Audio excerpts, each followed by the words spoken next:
My billionaire CEO's new wife has been secretly blocking my twins from winning his company's 100K Youth Innovation Contest until she made one silly mistake.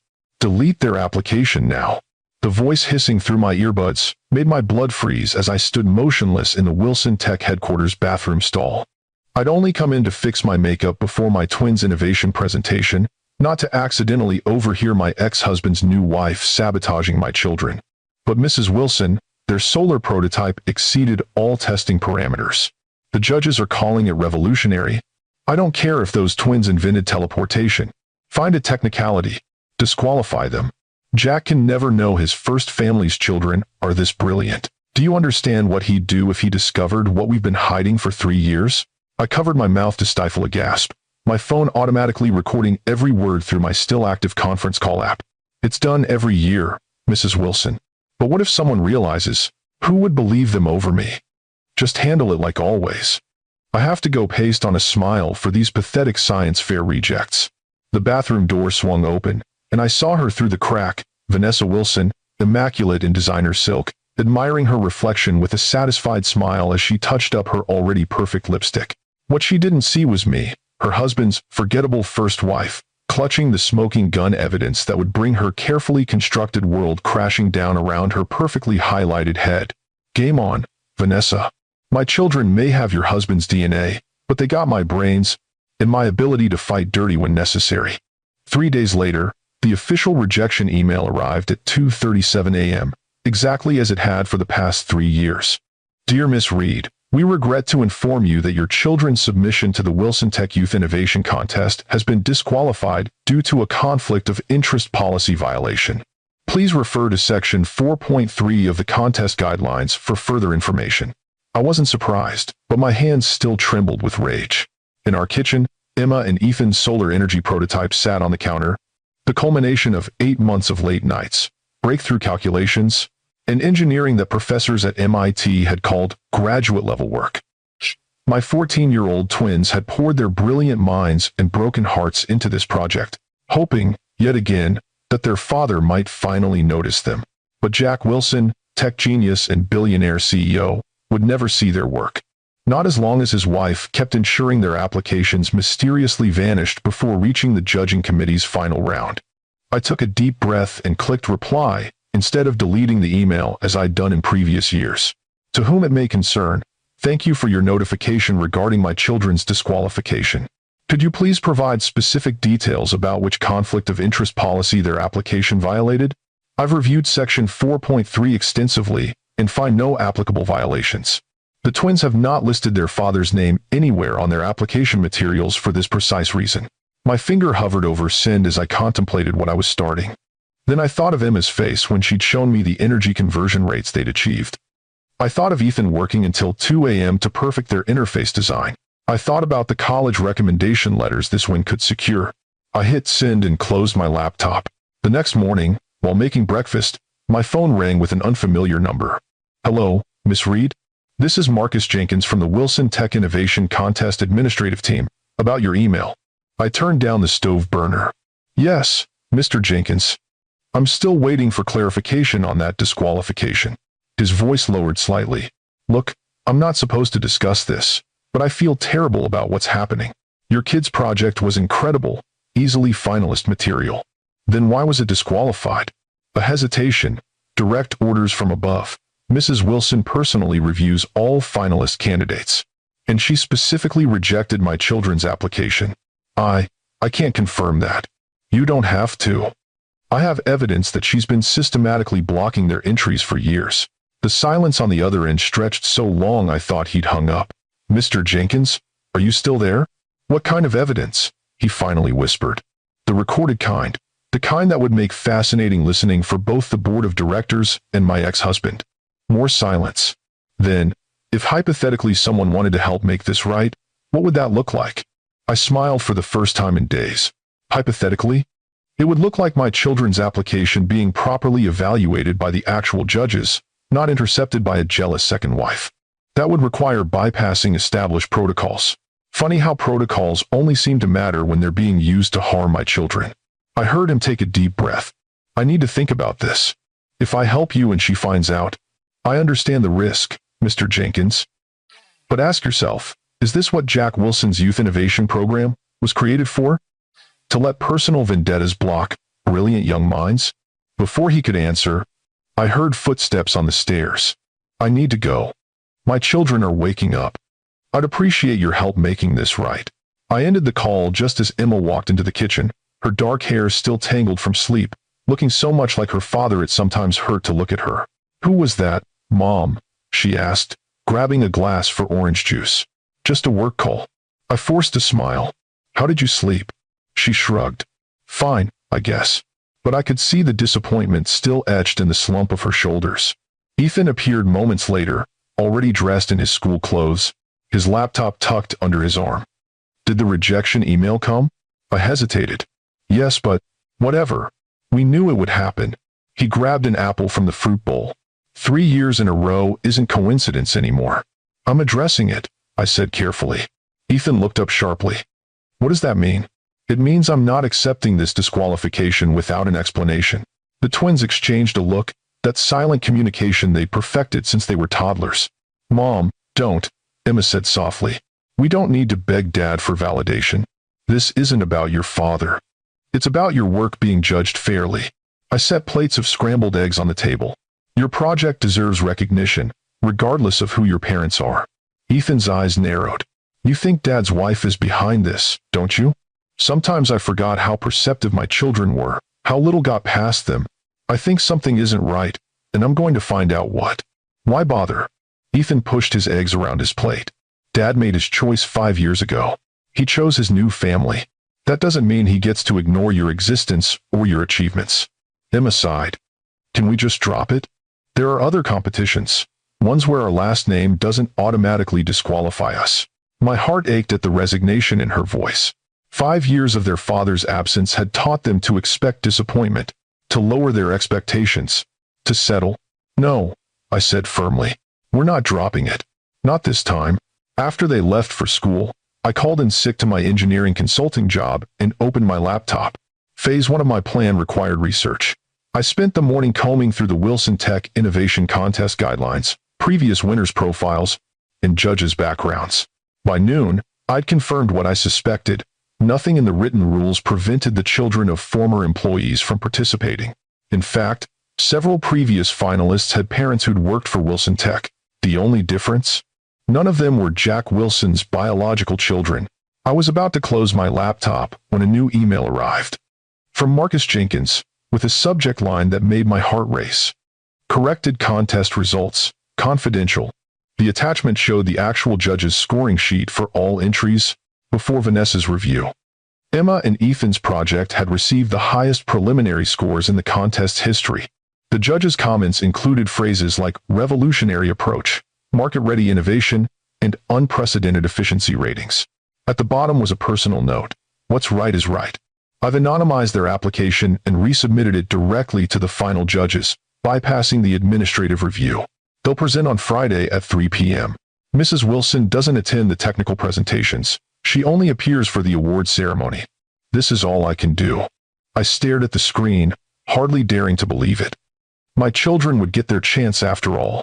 Now I just needed to get them there without revealing how I'd arranged it, or what I knew about their stepmother. When the twins got home that afternoon, I casually mentioned checking my spam folder. The weirdest thing happened, I said, keeping my voice neutral. I found a finalist notification for your project that was sent this morning. Apparently, there was a system error with your initial rejection. Emma froze, halfway through pouring a glass of milk. What? Ethan looked up from his homework. That's not possible. They don't just reverse rejections. I showed them the forwarded email from the contest administration, actually from Marcus Jenkins' personal account, carefully disguised. Apparently they do when they make mistakes. You're presenting on Friday at 3 p.m. The twins stared at me with identical expressions of suspicion. Mom, Emma said slowly, what did you do? Nothing. I just inquired about the disqualification, and they reviewed your application again. Ethan's eyes narrowed. Did you call Dad? No. At least that wasn't a lie. This is about your project being judged on its merits, nothing else. It's weird, Emma said. Don't question good news, I replied lightly. Now we need to practice your presentation. For the next 2 days, we prepared intensively. I watched them rehearse, fine-tune their prototype's interface, and perfect their explanations of the technical innovations they'd created. Their brilliance both amazed me and broke my heart. Jack was missing so much by allowing Vanessa to keep them at a distance. Friday arrived with stomach-churning anticipation. I dropped the twins at Wilson Tech headquarters for their presentation, watching them wheel in their prototype with equal parts pride and anxiety. Would Vanessa somehow discover the subterfuge? Would she show up unexpectedly? "You've got this," I told them at the security checkpoint. "Your work speaks for itself." Emma hugged me tightly. "Thanks for fighting for us, Mom. Even if we don't know exactly what you did." Ethan nodded. "Yeah, nobody goes to bat for us like you." I swallowed the lump in my throat. "That's what mothers do. Text me when you're done." After they disappeared into the elevator, I hesitated. I'd planned to wait in the car, but something pulled me toward the executive floor, toward the office I hadn't visited since Jack asked for a divorce 5 years ago. Getting past reception was surprisingly easy. I still resembled my old ID photo enough that the new security guard barely glanced at me when I claimed to have a meeting with Jack. The executive floor was quieter than I remembered, with more glass and chrome, fewer family photos. I wasn't entirely sure what I was doing there. Part of me wanted to confront Jack directly, to demand he acknowledge his children's brilliance. Another part just wanted to see him, to remind myself that the man I'd once loved was real, not the mythical figure my children described with equal parts longing and resentment. As I rounded the corner toward his office, voices drifted from a conference room. One of them stopped me cold. "The quarterly numbers look excellent, Jack. Asia-Pacific expansion is exceeding projections by 12%. Vanessa." I flattened myself against the wall, heart pounding. Through the partially open door, I could see them, Jack at the head of the table, still handsome at 43, silver just beginning to thread through his dark hair. Vanessa beside him, elegant in a navy dress, her hand possessively on his arm as she directed the meeting. "The innovation contest is also generating significant positive press," she continued. "I've selected a wonderful group of finalists, all very media-friendly, with compelling personal stories." "What about that solar energy storage project?" someone asked. "The prototype with the 42% efficiency improvement?" I held my breath. Vanessa's smile never faltered. "Unfortunately, that one didn't meet all submission requirements. Technical disqualification." Jack frowned slightly. "That's disappointing. The specs I saw were impressive." "There will be other impressive projects," Vanessa said smoothly. "None with questionable development histories." "What was questionable about it?" Jack asked. Vanessa touched his arm. "Darling, you pay me to handle these details so you can focus on the big picture." Trust me, this was the right call. I wanted to burst into the room, to expose her lies right there. Instead, I pulled out my phone and sent a text to a number I rarely used. "Your wife has been systematically excluding your children from your innovation contest for 3 years. They're presenting their solar project to the judges right now, despite her efforts to block them again. Thought you should know." I hit send before I could reconsider, then quickly retreated toward the elevators. As I waited for the doors to open, my phone vibrated with a response. "What are you talking about? What children?" The text hit me like a physical blow. He couldn't even figure out which children I meant. Did he have so many secret families that he needed clarification? I typed furiously, "Your children, Jack, Emma and Ethan, the twins. The ones you've barely seen since you left us for Vanessa 5 years ago. The ones who've entered your contest 3 years running only to be mysteriously disqualified each time." The elevator arrived, but I barely noticed as another text came through. "Where are they presenting? Which room?" "Innovation Lab 4. Lower level. 3 p.m. As the elevator descended, another message appeared. "Does Vanessa know about this presentation?" "No. And if you tell her before the judges see their project, I'll never forgive you." The doors opened at the lobby, and I stepped out, unsure of my next move. Should I go to the presentation area? Wait in the car? My indecision was interrupted by a commotion near the security desk. Raised voices, hurried movements. Jack Wilson was striding across the lobby toward the restricted elevators, his expression thunderous, 2 security guards struggling to keep pace. Vanessa followed, her perfect composure cracking as she called after him. "Jack, where are you going?" "We're in the middle of the quarterly review." He ignored her, badge already swiping through the elevator security panel. As the doors began to close, he looked up, directly at me. Our eyes locked for the first time in over 2 years. In that moment, I saw something I hadn't expected: recognition, regret, and something that looked unsettlingly like grief. Then the doors closed, and I was left facing Vanessa, who had finally noticed my presence. Her perfectly made-up face transformed from confusion to understanding to cold fury in the space of seconds. "You," she hissed, advancing toward me. "What have you done?" I straightened my spine. "Nothing compared to what you've done. 3 years of sabotaging children to protect your ego? You have no idea what you're talking about." "Don't I? I have the recordings, Vanessa. Every word of your bathroom conversation with Marcus Jenkins. Every email ordering the twins' disqualification." Her eyes widened fractionally before her mask of control slipped back into place. "No one will believe you over me. I'm Mrs. Jack Wilson now. And I'm the mother of his children, the children whose achievements you've been hiding from him. Let's see which matters more when he finally sees what they've created." For a moment, genuine fear flashed across her perfect features. Then she smoothed her expression and adjusted her designer jacket. "This changes nothing. Jack made his choice years ago. He chose me, my world, my future. A few clever science projects won't change that." "This isn't about winning Jack back," I said, surprised to realize I meant it. "This is about my children receiving the recognition they deserve. This is about you not being allowed to erase them from existence because they remind you of your husband's past." Security guards approached us, clearly unsure how to handle the tension between their CEO's current and former wives standing in a public standoff in the company lobby. "Ma'am," one began uncertainly. "Is everything fine?" Vanessa cut him off. "Miss Reed was just leaving, weren't you?" I smiled, feeling calmer than I had in years.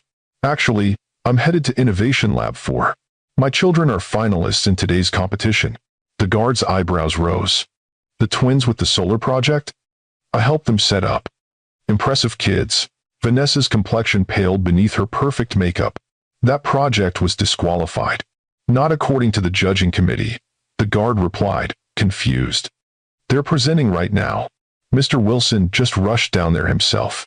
I couldn't help the small, satisfied smile that spread across my face. "If you'll excuse me, I don't want to miss their moment." As I walked away, Vanessa called after me, her voice tight with barely controlled fury. "This isn't over, Amy." "Not by a long shot." I didn't bother turning around. "For once, Vanessa, we agree on something." Innovation Lab 4 was packed when I slipped in through the back door. The judges, 5 distinguished engineers and scientists, sat at a long table facing the presentation area.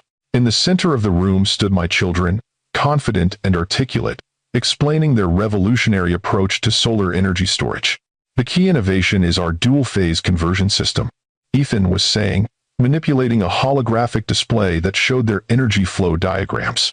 "By implementing this algorithm, which my sister developed, we've achieved a 42% improvement in retention compared to current market solutions." Emma picked up seamlessly. "More importantly, our solution uses readily available materials and existing manufacturing processes, meaning it could be implemented at scale without significant retooling costs." One of the judges leaned forward, clearly impressed. "The efficiency numbers are remarkable. Have they been independently verified?" "Yes," Emma replied confidently. "Professor Chen at MIT replicated our results in her energy systems lab. Her verification documentation is included in our supplementary materials." I scanned the room and found Jack standing in the corner, his expression unreadable as he watched his children present their innovation. Did he see himself in them? The same brilliant mind, the same intuitive understanding of technology, the same ability to communicate complex ideas simply? Did he regret missing the development of these extraordinary young minds? The presentation concluded to enthusiastic questions from the judges. Emma and Ethan fielded each one with knowledge and poise that belied their 14 years. When the last question was answered, the lead judge smiled broadly. "Thank you for an exceptional presentation. We'll announce finalists at this evening's reception." As the crowd began to disperse, Jack finally moved from his corner position. He approached the twins hesitantly, almost cautiously, like someone approaching rare and unpredictable creatures. "That was..." He paused, seeming to search for adequate words. "That was extraordinary work." The twins froze, suddenly looking their age, uncertain, vulnerable, caught off guard by the father they barely knew. "Thanks," Ethan finally said, his voice carefully neutral. Emma simply stared, her expression a complex mixture of longing, resentment, and pride. The energy conversion algorithm, Jack continued.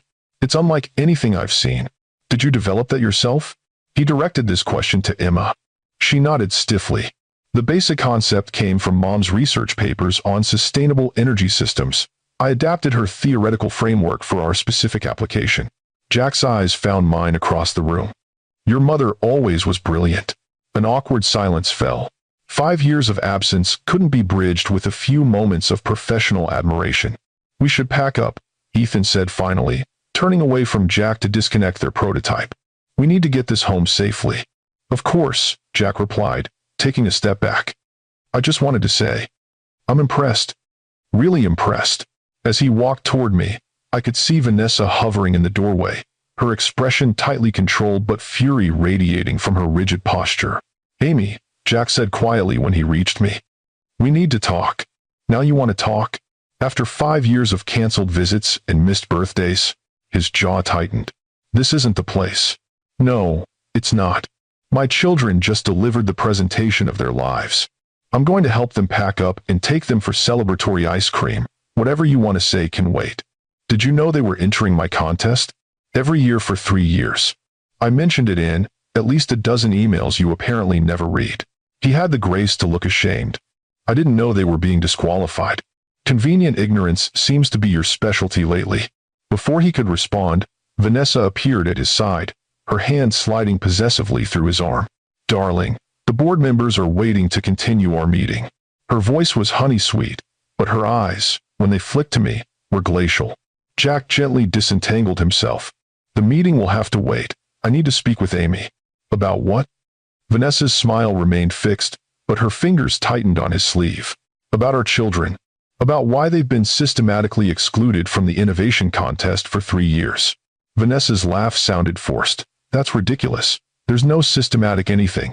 This year's application had technical issues. Stop lying, Vanessa. Jack's voice was quiet, but firm. I've seen the judge's original scoring sheets. I've heard the recording. Her perfect composure faltered. What recording? I stepped closer. The one where you ordered Marcus Jenkins to disqualify my children no matter how impressive their project was. The one where you said Jack could never know how brilliant his first family's children are. Vanessa's face drained of color. That's taken out of context. Is it? Jack asked. Because it sounds exactly like what Amy's been trying to tell me for years, that you've been deliberately keeping me from my children. I've never kept you from them. You're the one who never made time. Because you scheduled over every planned visit. Because you convinced me they didn't want to see me. Because you made sure every email from Amy went to my assistant instead of directly to me. Their argument was escalating, drawing attention from the few people still in the lab, including Emma and Ethan, who watched with wide eyes. Let's take this somewhere private, I suggested, nodding toward the twins. Jack followed my gaze, seeing his children's distress. He immediately lowered his voice. You're right. This isn't the place. He turned to Vanessa. We'll discuss this at home. There's nothing to discuss, she hissed. She's manipulating you. Just like she always has. The only person who's been manipulating anyone is you, I replied evenly. And now Jack knows it. Vanessa's carefully constructed mask finally cracked completely. You think this changes anything? You think he's going to leave me and play happy family with you and your science experiment twins? The cruel words hung in the air for a moment before Jack spoke, his voice colder than I'd ever heard it. That's enough, Vanessa. Go back to the office. I'll meet you there shortly. Jack? Now. She stared at him for a long moment, then turned on her heel and stalked out, her designer heels clicking angrily on the polished floor. Jack rubbed his hand over his face, suddenly looking tired. I'm sorry about that. I'm not the one who deserves an apology, I replied, nodding toward the twins, who were pretending not to watch us while they packed their equipment. He nodded slowly. You're right. He hesitated. Would it be all right if I took all of you to dinner tonight? After the reception? I'd like to hear about their project properly. That's not up to me. It's their decision. Of course. He straightened his shoulders. Thank you for making sure I saw their presentation. I know you didn't do it for me. No, I agreed. I did it for them. He nodded again, then walked over to the twins. I couldn't hear what he said to them, but I saw their surprised expressions, the cautious way they nodded in response. When he left a few minutes later, they immediately turned to each other, engaging in their silent twin communication. "Everything okay?" I asked, joining them at their workstation. "Dad invited us to dinner," Emma said, her voice carefully neutral. After the awards reception, Ethan added, "We said maybe. Whatever you decide is fine," I assured them. "This is your moment, and you get to choose how to celebrate it." Emma frowned slightly. What was all that with Vanessa? Did she really try to keep us out of the contest? I sighed, weighing how much to reveal. Yes, she did, for reasons that have nothing to do with you and everything to do with her own insecurities. "Because we remind Dad of you?" Ethan asked perceptively. "Something like that." "That's messed up," Emma declared. "We've worked so hard on this project." "I know, honey, and now the judges have seen it. That's what matters." As we loaded the prototype into my car, Ethan asked the question I'd been expecting. "Do you think we'll win?" "I think your project is the most innovative entry I've ever seen in this contest," I replied honestly. "But I also think winning isn't the most important outcome today." "What is?" Emma asked. "Having your work recognized. Being judged fairly on your merits. Not your last name." They seemed to accept this, though I could tell they were both processing the complicated dynamics they'd witnessed.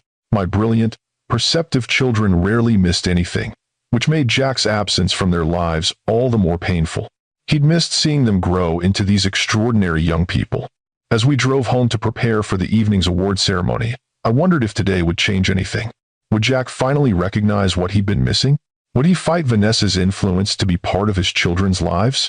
Or would he retreat back into his comfortable existence once the immediate drama subsided? I didn't know, but for the first time in 5 years, I felt like my children might finally be seen for who they truly were, not just as Jack Wilson's abandoned first family, but as brilliant innovators in their own right. The awards reception was held in Wilson Tech's Grand Atrium, a soaring space of glass and sustainable bamboo that had been featured in architectural magazines. The twins had changed into their best clothes, Emma in a simple blue dress, Ethan in khakis and a button-down shirt. They looked so grown-up it made my heart ache. "Nervous?" I asked as we checked in at the reception desk. "A little," Emma admitted. "Not about the contest," Ethan clarified.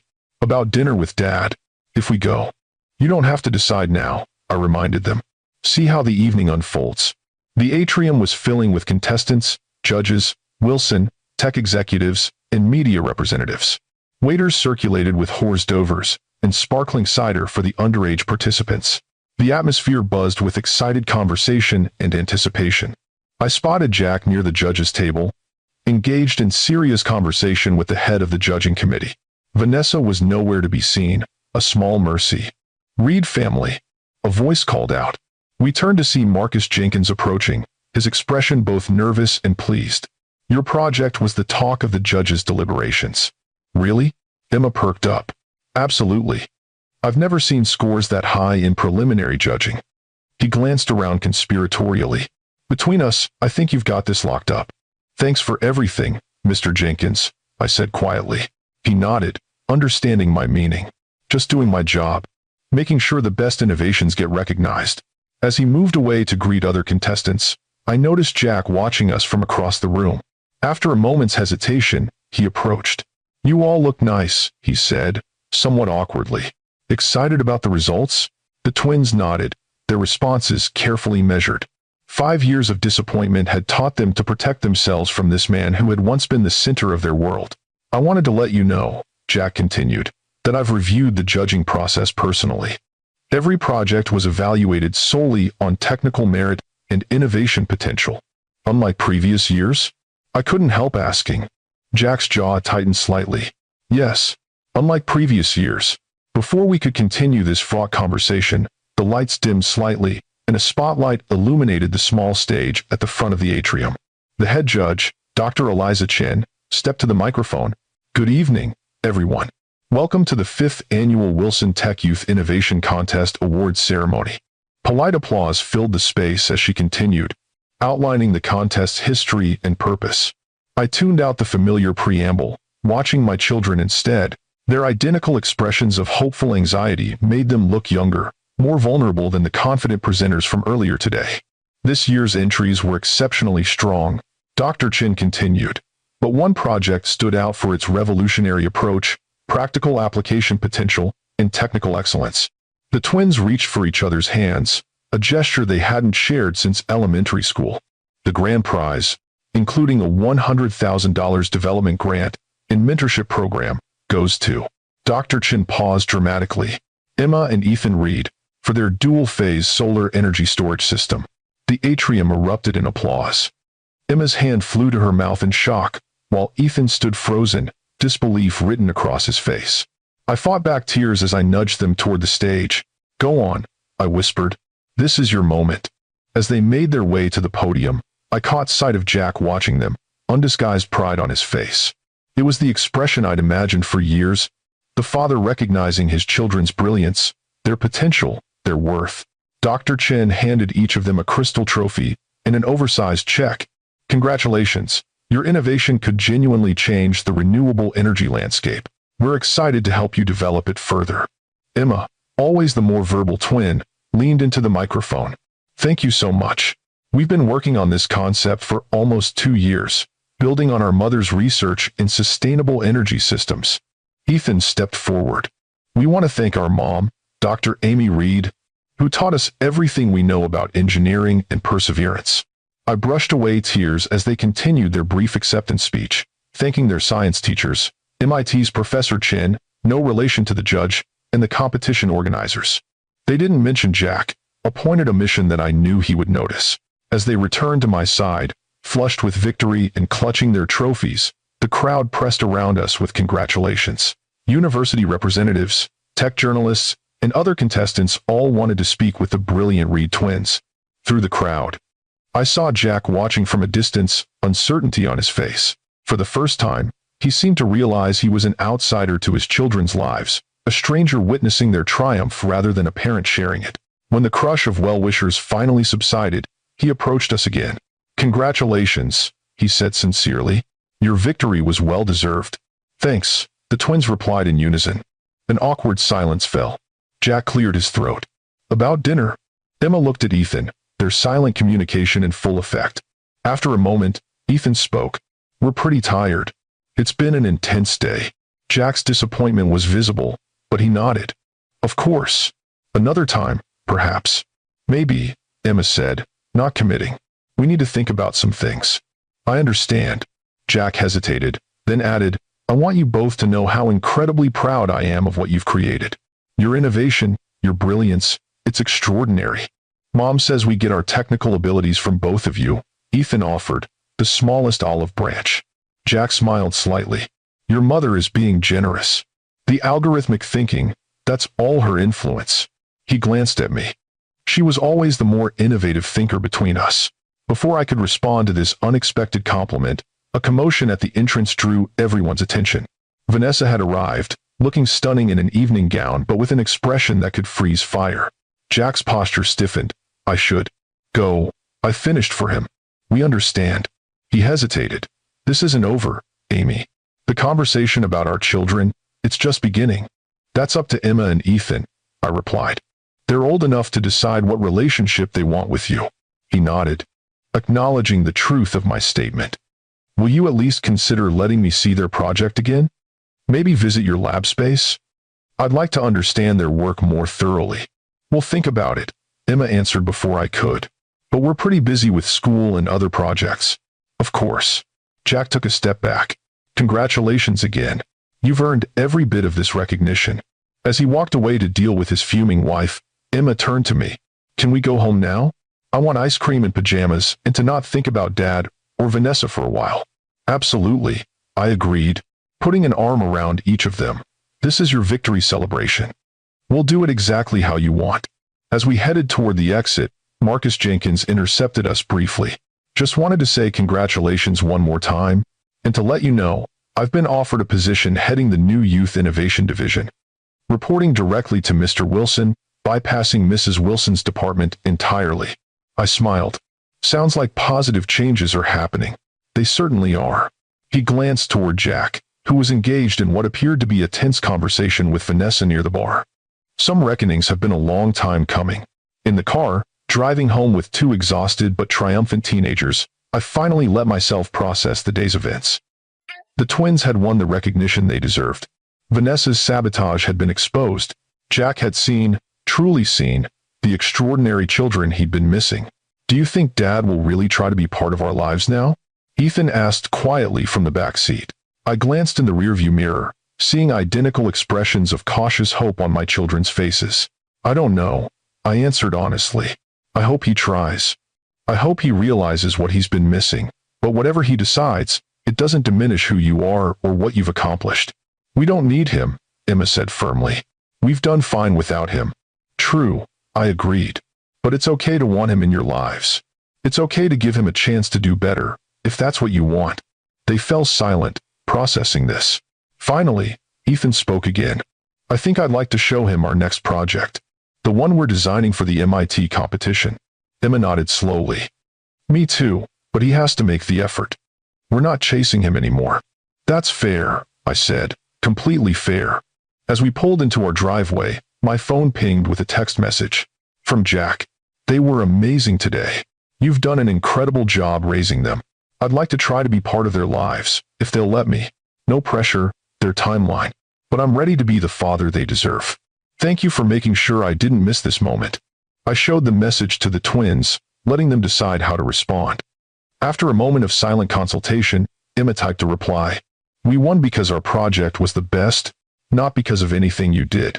If you want to know us, you need to make the effort, consistently, starting with understanding our work. Mom says you can come see our lab space on Saturday at 2 p.m. Don't be late." She hit send, then looked up at me. "Is that okay?" I pulled my brilliant, brave children into a hug. "It's perfect. Exactly right." Whatever happened next, whatever Jack decided to do with this opportunity, one thing was certain. My children would never again be invisible. They would never again be excluded or diminished or denied recognition because of someone else's insecurities. Vanessa's mistake hadn't just exposed her sabotage. It had freed Emma and Ethan from the shadow of their father's absence. They had proven their worth on the world stage. They had won on their own merits, and that victory was sweeter than any revenge could ever be. The Saturday after the competition dawned bright and clear. I'd spent the morning stress cleaning our home laboratory, a converted garage space filled with equipment I'd collected over years of engineering work, supplemented by items purchased with my faculty research grants from the local university. The twins were unusually quiet as they recalibrated their solar prototype, both pretending this was just another Saturday morning in the lab, rather than the first time their father would see the space where they developed their award-winning innovation. "Mom, do you think we should explain the algorithm development process or just focus on the hardware components?" Emma asked, not looking up from her computer screen. "Be yourselves," I advised, straightening a row of technical journals for the third time. "Explain whatever you're most passionate about. Your father is technically proficient enough to follow along." Ethan snorted. "If he even shows up?" The doorbell rang at precisely 2 p.m. "He's on time," I said, trying to keep surprise from my voice. "That's encouraging." Both twins froze momentarily, then carefully arranged their expressions into masks of casual indifference, a defense mechanism that broke my heart. They'd learned to protect themselves from disappointment where Jack was concerned. "I'll get it," I said. Jack stood on our porch, holding a large box and looking uncharacteristically nervous. Gone was the polished CEO in tailored suits. Today he wore jeans and a casual button-down shirt that reminded me of our early days together. "You're punctual," I remarked, stepping aside to let him in. I didn't want to start off by disappointing them. Again. His voice carried a weight of self-awareness I hadn't expected. I led him through the house toward the converted garage. "They're in the lab. Try to remember this isn't a corporate acquisition meeting. They're your children, not a technology demonstration." He nodded, absorbing the gentle rebuke. "I know. I'm here to listen, not evaluate." As we walked, his eyes caught on the hallway wall covered with framed achievements, science fair ribbons, academic awards, newspaper clippings of the twins' previous innovations. He slowed, studying a particular photograph of Emma receiving a Young Engineers Award at 12.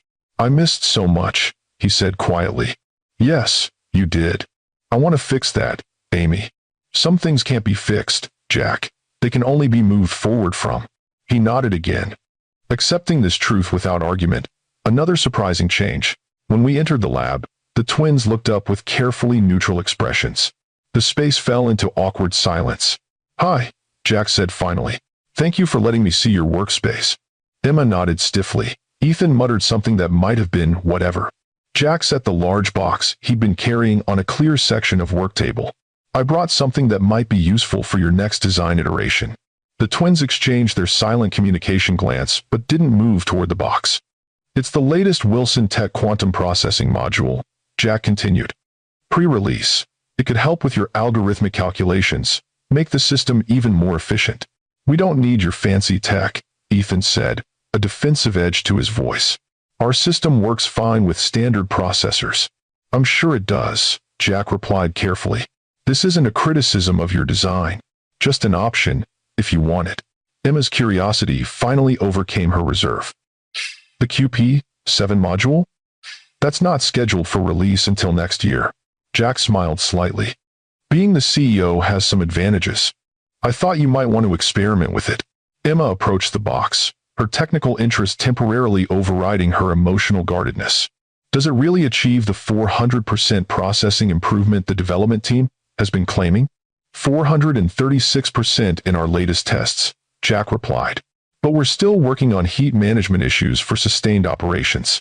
Just like that, they were off, diving into technical specifications and performance parameters, speaking a shared language of engineering that flowed naturally between them. Ethan held out longer, but eventually joined the conversation, unable to resist the pull of cutting-edge technology discussion. I watched from the periphery, feeling a complicated mixture of emotions. The easy technical rapport between Jack and the twins highlighted how much genetic coding they shared, thought patterns, problem-solving approaches, even certain gestures as they explained concepts. It was like watching three variations of the same brilliant mind at work. Yet underneath this surface connection lay years of absence and hurt. The twins were engaging with Jack as fellow engineers, not as their long-absent father. They carefully avoided personal topics, steering conversation back to technical matters whenever Jack attempted to venture into their lives beyond the lab. After nearly 2 hours of this dance, Jack finally addressed the elephant in the room. "I know I've been an absent father," he said during a natural pause in the technical discussion. "I know I've missed important moments in your lives. I'm not asking for immediate forgiveness or a reset button. I just want a chance to be part of your lives moving forward." The twins froze, their technical animation replaced by guarded expressions. "Why now?" Ethan asked bluntly. "Because we won your contest? Because we're suddenly worth your attention?" Jack flinched but didn't dodge the question. "I deserve that. And yes, seeing your brilliant work was a wake-up call. But it's not just about your technical abilities. It's about realizing what I've thrown away by not being present in your lives. We've been entering your contest for 3 years," Emma pointed out. "You could have had this realization sooner if Vanessa hadn't been blocking our applications." Jack's expression darkened. "I know. And that situation has been addressed." "Addressed how?" I asked, speaking up for the first time since the technical discussion began. Jack hesitated, glancing at the twins. "Vanessa and I are reevaluating our relationship. Her deliberate actions to keep me separated from my children crossed a line I can't ignore." "Are you getting divorced?" Ethan asked with typical teenage bluntness. "That's complicated. We're currently living separately while we work through things." He looked directly at the twins.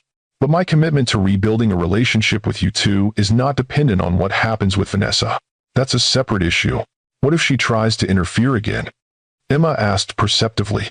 "She won't," Jack said with quiet finality. "That's non-negotiable." Another awkward silence fell. The twins exchanged another look, their silent twin speak in full effect. "We have robotics club on Tuesdays and Thursdays," Emma finally said. "And we're starting the MIT mentorship program for our next project on Mondays. But we're usually here in the lab on Saturday afternoons," Ethan added cautiously. "If you wanted to, come by again." The careful olive branch brought a smile to Jack's face that transformed him from corporate titan to the young father I'd once known. "I'd like that very much," he said simply. As they returned to discussing technical modifications to the solar prototype, I slipped out to make coffee, needing a moment alone to process the surreal situation. Jack Wilson, the man who had walked away from our family 5 years ago, was now sitting in our home lab, discussing engineering principles with the children he'd barely seen since leaving. In the kitchen, I leaned against the counter and took a deep breath. This wasn't how I'd imagined things unfolding. I'd expected Jack to make a token appearance and then retreat back to his perfect life with Vanessa. I hadn't expected genuine effort or what appeared to be real remorse. I was startled from my thoughts by my phone buzzing with a text. Unknown number, but the content immediately identified the sender. I hope you're satisfied with yourself. You've systematically destroyed my marriage while pretending to be the victim. Jack may be temporarily blinded by guilt, but this little family reunion fantasy won't last. Enjoy it while you can. Vanessa. I stared at the message, debating whether to respond or simply block the number. Before I could decide, another text arrived. We both know Jack will get bored playing weekend dad once the novelty wears off. He left you once. He'll leave them again. The words hit a vulnerable spot. My deepest fear about Jack's sudden reappearance in the twins' lives. What if Vanessa was right? What if this was temporary interest that would fade, leaving Emma and Ethan heartbroken all over again? I was still staring at the messages when Jack entered the kitchen. Everything okay? He asked, noticing my expression. I hesitated, then handed him my phone. Your wife is reaching out. His face hardened as he read the messages. I'm sorry about this. I'll handle it. Will you? Because she's not entirely wrong, Jack. You did leave once. What guarantee do the twins have that you won't disappear again when this gets difficult or inconvenient? He returned my phone, his expression serious. No guarantees. Only actions, consistently, over time. That's all I can offer. They deserve better than that. They do. Which is why I need to prove myself worthy of their trust again. He paused. I've made a lot of mistakes, Amy. Walking away from our family was the biggest. I can't undo that, but I can try to be better going forward. For how long? Until Vanessa forgives you and welcomes you back? Until some exciting new acquisition demands your full attention? Until I've restructured my entire work schedule, he interrupted. Delegated 2 major divisions. Canceled the Asia expansion trip. Pushed back product launches. For the first time in my career, Wilson Tech is not my top priority. I stared at him, genuinely shocked. Jack Wilson's identity had always been inextricably linked to his company. Even during our marriage, it had been his primary focus. That's significant, I managed. It should have happened years ago. He ran a hand through his hair, a familiar gesture from our past. I missed the point of success, Amy. What good is building a tech empire if I don't know my own children? If they don't even want me in their lives? Before I could respond, Emma appeared in the doorway. Mom? Dad? We've got the simulation running with the new parameters. Dad. She called him Dad, not Jack. The simple words seemed to hit Jack like a physical force. His eyes widened slightly, and I could see him fighting to maintain composure. We'll be right there, I said, giving him a moment to collect himself. As Emma disappeared back toward the lab, Jack exhaled slowly. I don't deserve that. Not yet. No, I agreed. You don't. But they're giving you a chance anyway. Don't waste it. The rest of the afternoon passed in a strange new rhythm, technical discussions interspersed with cautious personal revelations. I watched the twins gradually lower their defensive walls, allowing Jack glimpses of their personalities beyond their scientific brilliance. By the time he left, promising to return the following Saturday, something had shifted, not forgiveness, exactly, but the beginning of possibility. What do you think? I asked the twins after his departure. They exchanged their silent look. He seemed different, Emma offered. More like a real person and less like a corporate robot. The quantum processor is seriously advanced tech, Ethan added pragmatically. And his suggestions about our cooling system redesign were actually helpful. But do you want him to come back next Saturday? I pressed gently. Another twin exchange. Yeah, they said simultaneously. But we're not, expecting anything, Ethan clarified quickly. We just think the technical input could be valuable, Emma added. I smiled slightly at their transparent attempt to protect themselves. It's okay to want a relationship with your father. It's also okay to be cautious about it. What about you, Mom?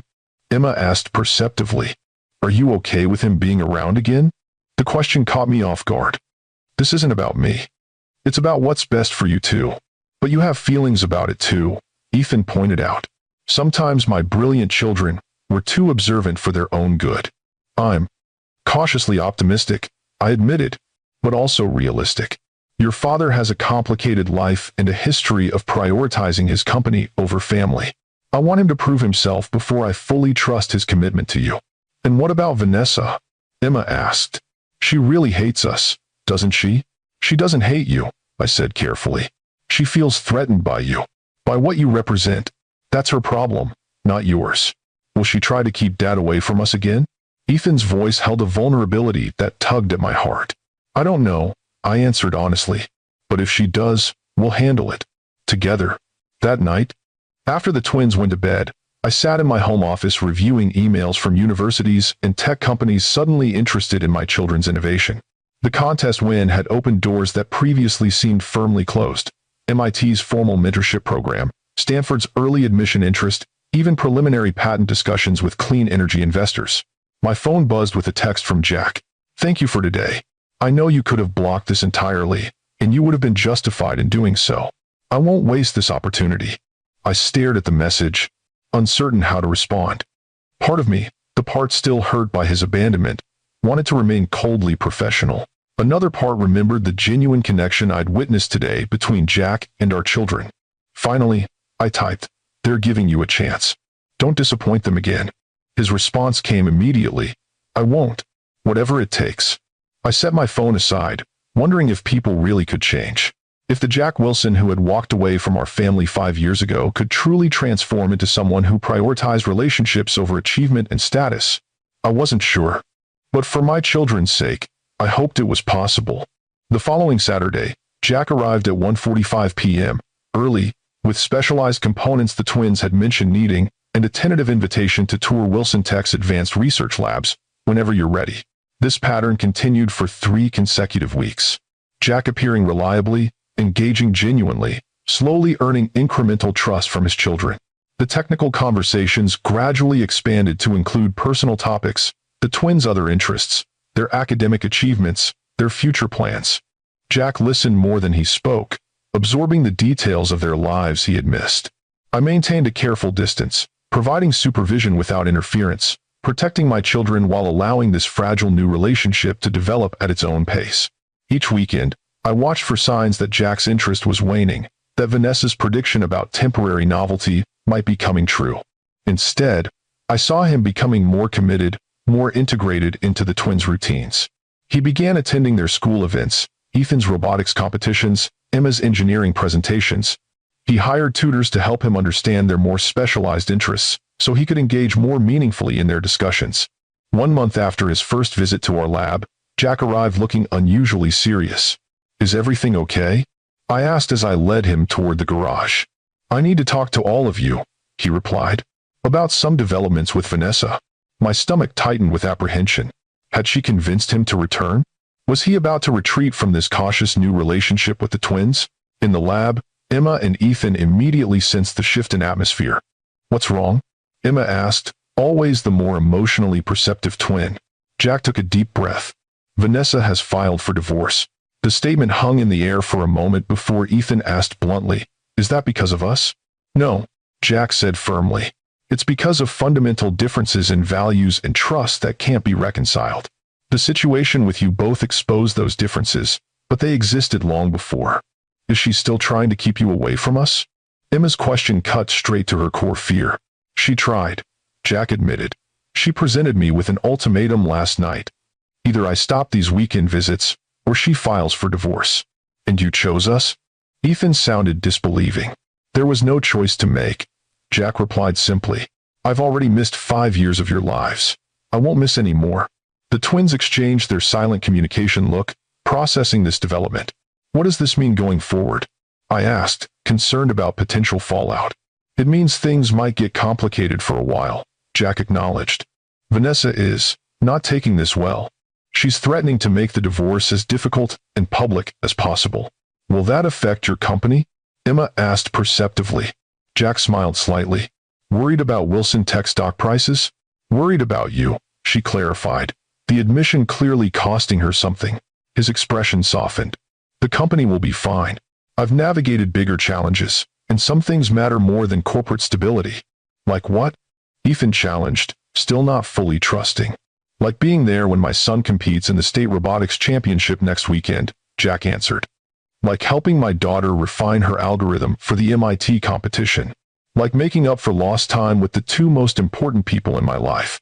The simple sincerity of his statement seemed to catch the twins off guard. They looked at each other, then back at their father. "You're really serious about this," Emma said slowly. "About us. More serious than I've been about anything in my life," Jack replied.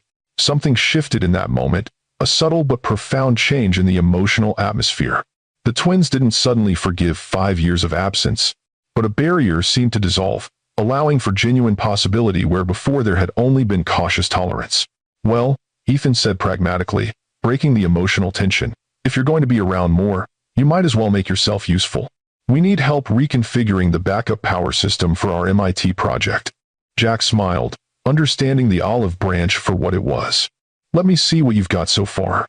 As they dove into technical discussion, I slipped outside, needing a moment to process this development. Jack and Vanessa divorcing changed the dynamic significantly. His commitment to the twins was no longer theoretical, he'd chosen them over his marriage. That carried weight. I was lost in thought when Jack joined me on the porch an hour later. "The twins are running some simulations," he explained. "Thought I'd check in with you." "About?" "About how you're feeling about all this. About whether you have concerns I should be aware of. About where we go from here." I studied his face, the face I'd once known better than my own. I'm cautiously optimistic. The twins seem to be lowering their defenses. "You've been consistent. These are good signs." "But," he prompted, hearing the reservation in my voice. "But divorces get messy, Jack. Especially high-profile ones with angry spouses. I won't let the twins be collateral damage in a public battle between you and Vanessa." "I agree completely. I'm doing everything possible to keep them out of it." "Can you? If Vanessa is determined to make this painful?" He sighed. "I've offered her a very generous settlement, more than generous. If she's rational, she'll take it and move on." "Big if," I observed. She seemed pretty invested in being Mrs. Jack Wilson. "She was," he acknowledged. "But ultimately, we wanted different things." What did she want? The status, the social position, the perfect corporate wife image. What I thought I wanted 5 years ago. "And what do you want now?" He looked toward the garage, where our children worked. "A second chance to be the father they deserve. A life with meaning beyond quarterly reports and product launches." The sincerity in his voice was difficult to dismiss. This wasn't the Jack Wilson who had walked away from our marriage, the man obsessed with legacy and corporate achievement. This was someone different, or perhaps someone rediscovered. "For what it's worth," he added quietly, "I've regretted leaving our family every day since I did it." I stiffened. "Jack, if this is leading toward—" "It's not," he interrupted. "I'm not asking for anything beyond co-parenting. I know I destroyed what we had. I know you've built a life without me. I just wanted you to know that I recognize what I threw away. And I'm genuinely sorry for the pain I caused you and the twins." The simple apology, delivered without expectations or qualifications, caught me off guard. In 5 years of separation and divorce, Jack had never directly acknowledged the emotional damage his departure had caused. "Thank you for saying that." I managed after a moment. He nodded, accepting that some wounds could be acknowledged, but never fully healed. "I should get back to the lab. Ethan's probably wondering where I disappeared to." As he turned to go, I found myself asking, "Why did you really leave, Jack? Was it really just about corporate compatibility and social status?" He paused, considering the question with unexpected thoughtfulness. "I think I was terrified of failing at the one thing that truly mattered. Being a good husband and father seemed so much harder than building a successful company.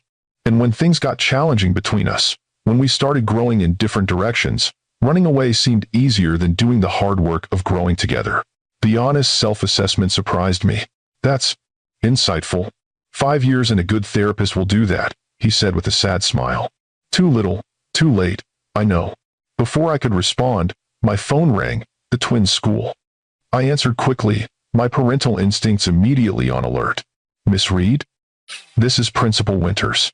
There's been an incident involving Emma and Ethan. They're okay, but I need you to come to the school right away." "What kind of incident?" I asked, fear tightening my chest. I'd rather discuss it in person, but again, they're not hurt. "I'll be right there." I ended the call, already heading for my car keys. "What's happened?" Jack asked, concern evident in his voice. "Something at school. The principal wants me there immediately." "I'll drive," he offered. I hesitated only briefly before nodding. Whatever was happening, getting there quickly was the priority. During the tense drive to Wilson Academy, the irony of the name never escaped me. Jack had endowed the elite STEM-focused private school years before our divorce. Jack maintained a calm exterior that I found oddly reassuring. "It's probably nothing serious," he said as we navigated through traffic. "If they were hurt, the school would have said so immediately. Unless they're trying not to panic us," I countered, worst-case scenarios flooding my mind. Emma was working on that chemical battery experiment. What if there was a lab accident?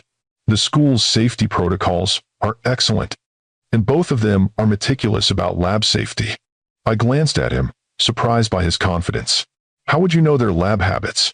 Emma mentioned receiving perfect scores on all safety protocol evaluations when she was showing me her chemistry project documentation.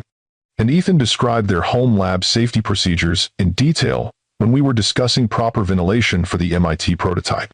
The fact that he'd retained these casual details about our children, that he'd been paying such close attention to their offhand comments, struck me forcefully. He wasn't just going through the motions of reconnection, he was genuinely investing in knowing them. We arrived at Wilson Academy to find the normally calm campus buzzing with unusual activity. A security guard directed us to the administrative building, where we were immediately ushered into Principal Winter's office. The twins sat in chairs facing her desk, both looking angry but unharmed. Relief flooded through me at the sight of them physically intact. "Miss Reed, Mr. Wilson," Principal Winters greeted us, looking unusually flustered. "Thank you for coming so quickly." "What's happened?" I asked, moving immediately to the twins.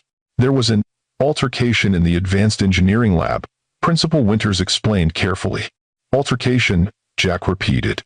"What kind of altercation?" Emma and Ethan exchanged their silent twin communication before Emma spoke.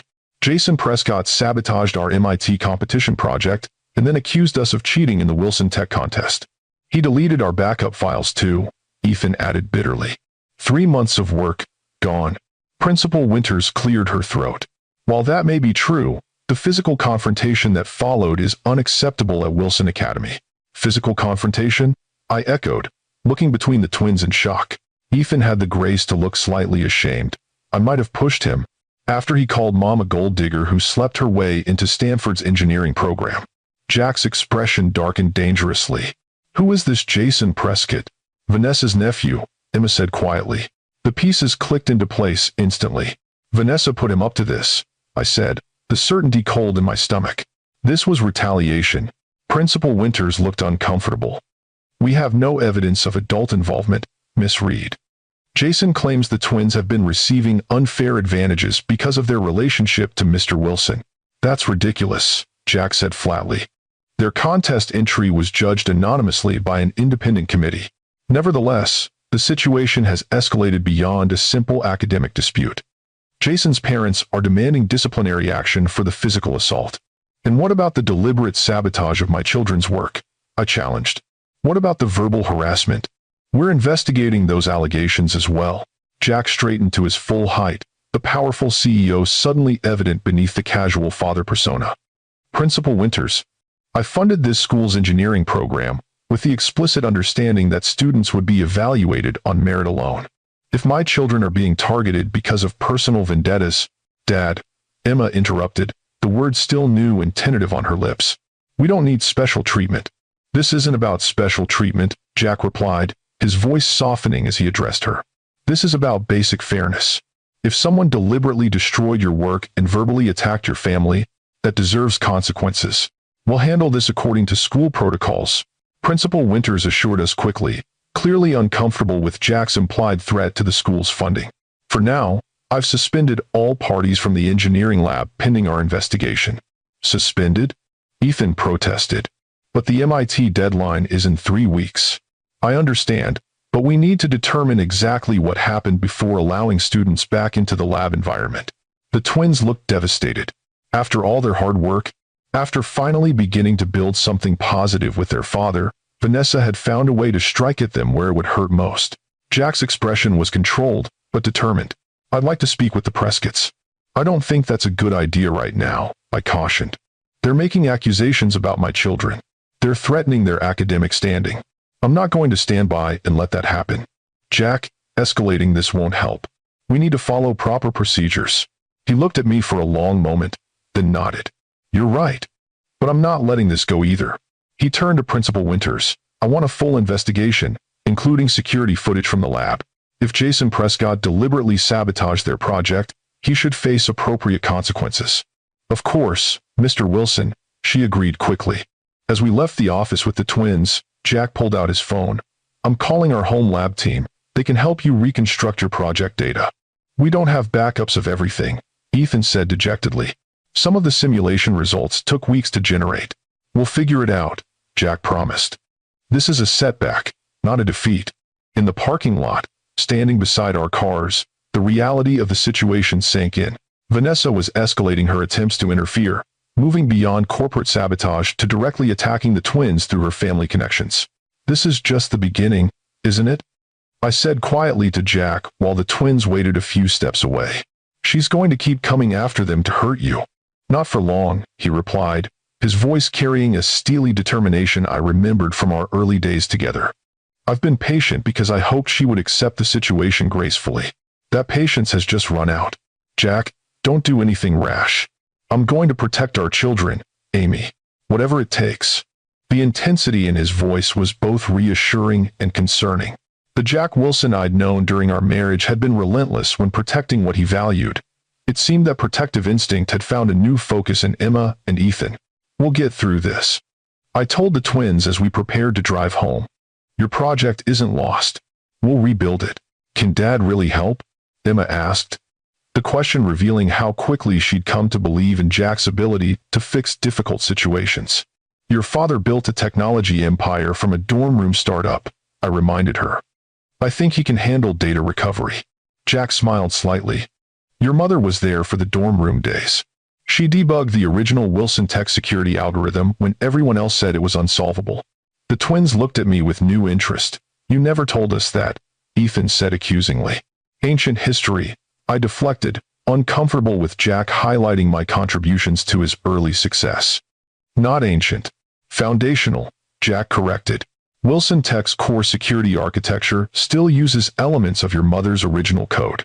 I felt my cheeks warm under the unexpected praise. We should get home. You two have a project to rebuild. As I drove the twins home, my mind raced with contingency plans. If Vanessa was willing to use her nephew to attack my children at school, what might she do next? How far would she go in her vendetta?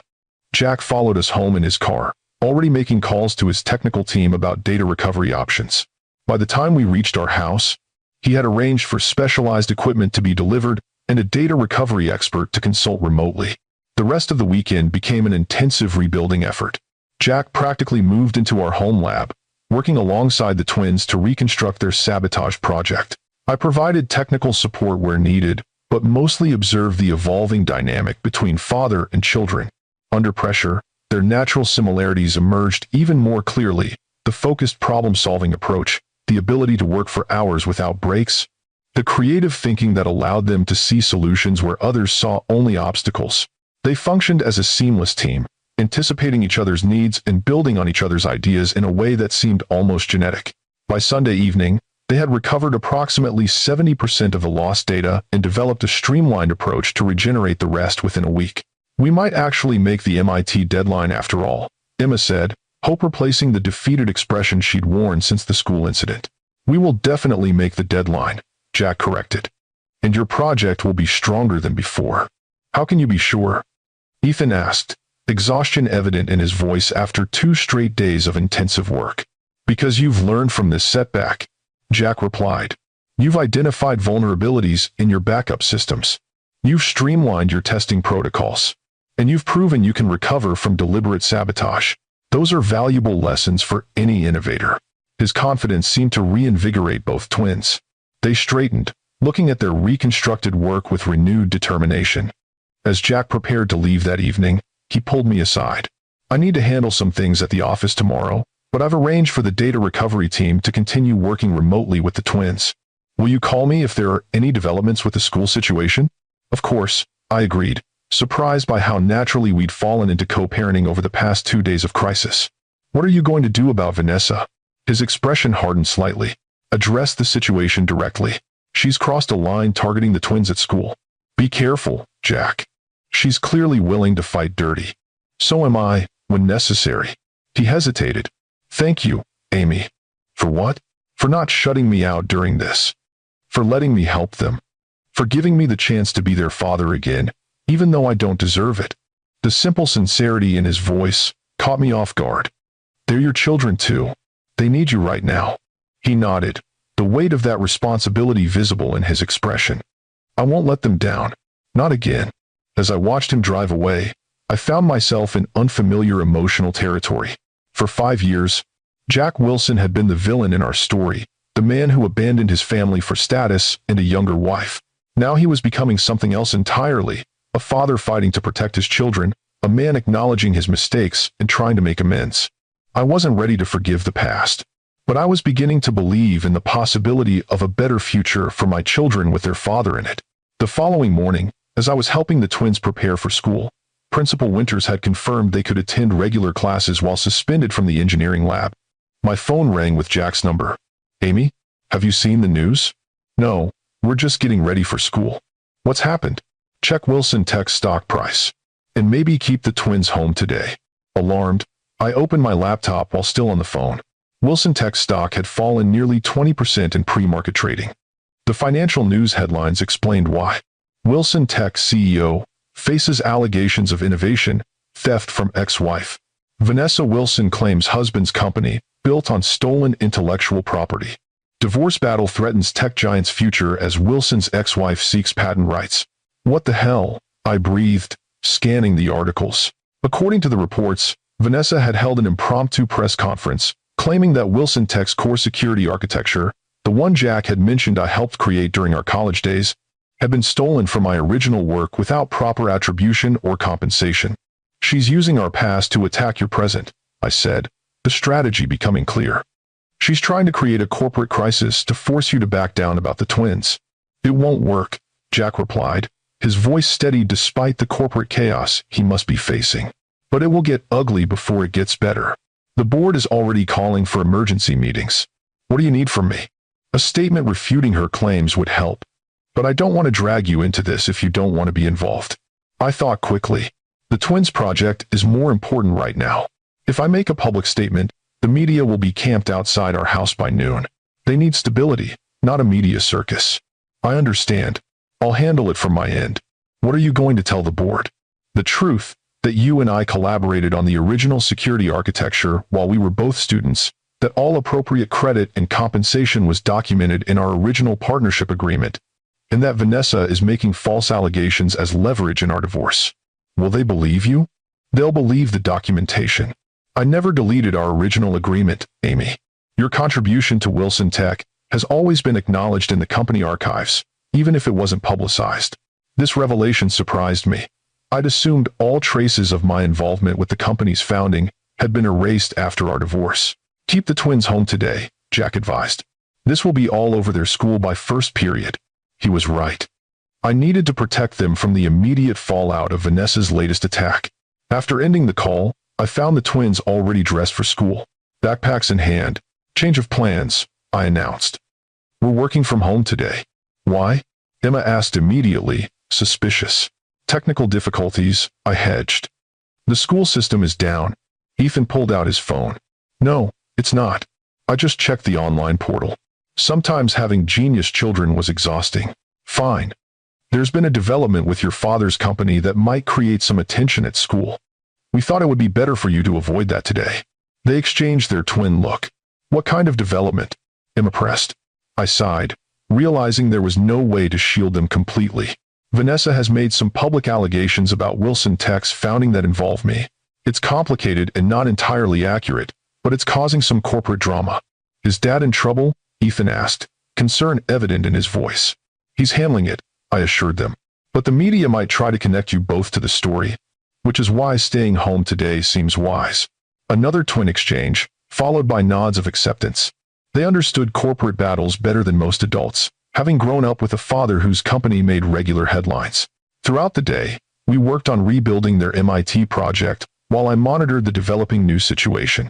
Wilson Tech stock continued its decline as financial analysts debated the potential impact of intellectual property challenges to the company's core technology.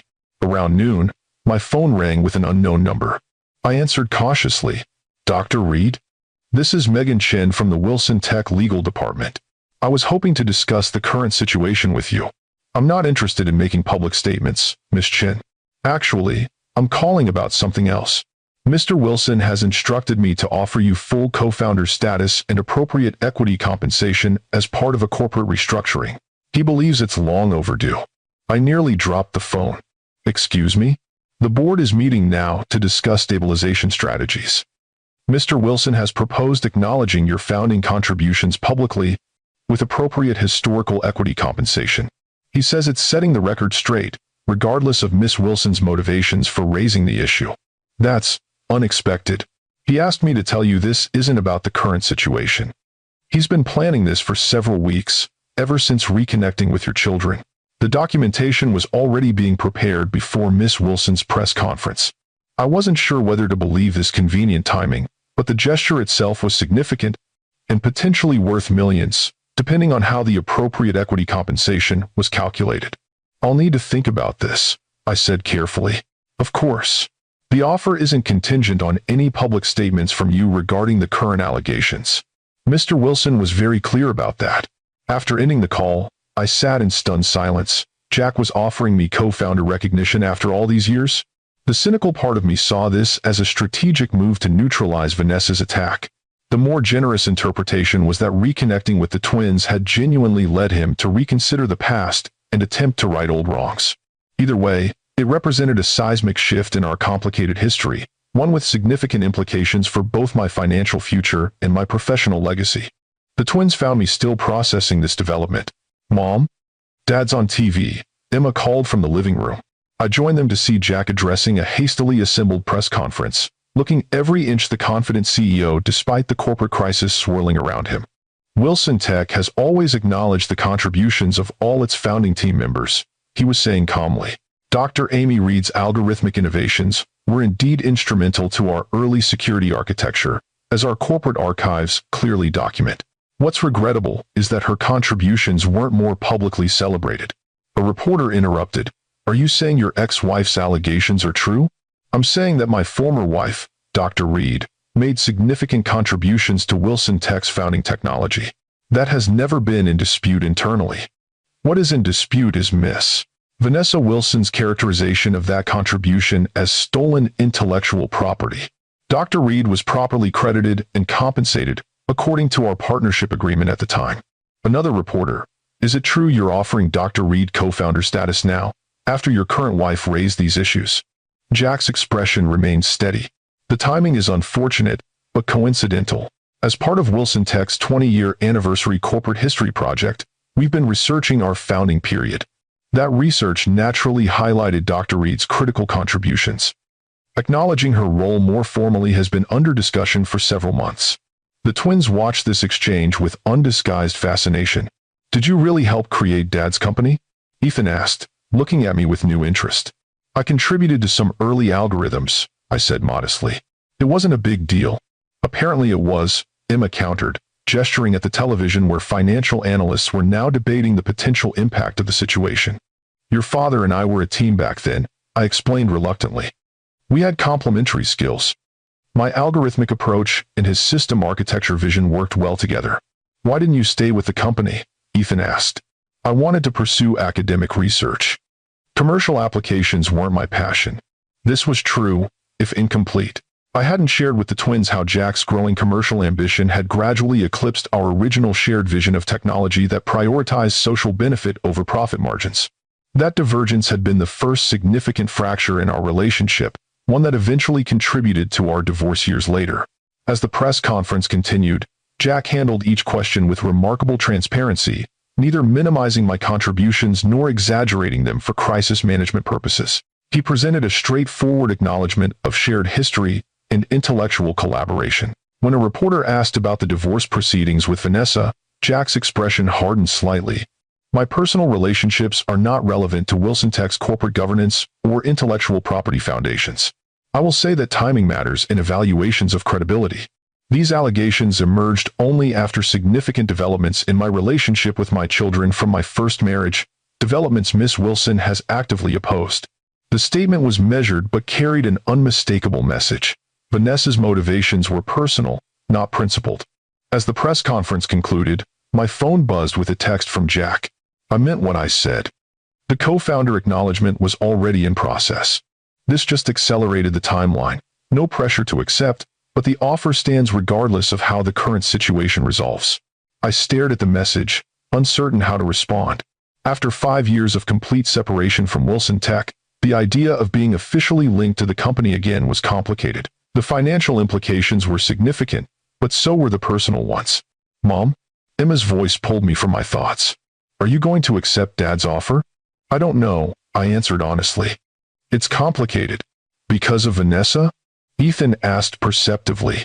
Partly, and partly because reconnecting with Wilson Tech means reconnecting with a part of my past I've moved beyond. The twins exchanged another look before Emma spoke again. We think you should do it. You do? Ethan nodded. It's your work. You deserve credit for it. And, Emma added with typical teenage directness, it would really annoy Vanessa. Despite everything, I laughed. That's not a good reason for major life decisions. Maybe not, Emma conceded. But justice is. And so is setting the historical record straight. From the mouths of babes, or rather, from the minds of my extraordinarily perceptive 14-year-olds. As the corporate drama continued to unfold in the financial news, I found myself reconsidering the past from a new perspective. Jack had been acknowledging my contributions, at least internally, all along. He was now willing to make that acknowledgement public and formal, regardless of the personal complications it created in his divorce. Was this the act of a man truly trying to right past wrongs? Or a strategic corporate move disguised as personal growth? The cynical part of me remained suspicious. But watching him fight for our children over the past month, seeing his willingness to prioritize their needs over his company for perhaps the first time in his life, made me wonder if genuine change was possible after all. By late afternoon, Wilson Tech stock had stabilized as market analysts digested Jack's measured response and the company's release of historical documentation supporting his claims. The corporate crisis was far from over, but the immediate panic had subsided. My phone rang again. Jack once more. I'm heading to the school to meet with Principal Winters and the Prescotts, he announced without preamble. The security footage confirmed Jason deliberately corrupted the twins' project files. I thought you might want to be there. Absolutely, I replied. When? I can pick you up in 20 minutes. The meeting's at 4:30. The twins? Better if they're not there. This will get heated. He wasn't wrong. The Prescotts, Vanessa's brother and sister-in-law, were unlikely to back down easily, especially with the current corporate battle as backdrop. I'll arrange for them to stay with my research assistant, I decided. She can help them continue the project reconstruction. Perfect. See you soon. As I hung up, I was struck by how naturally we'd fallen back into co-parenting coordination.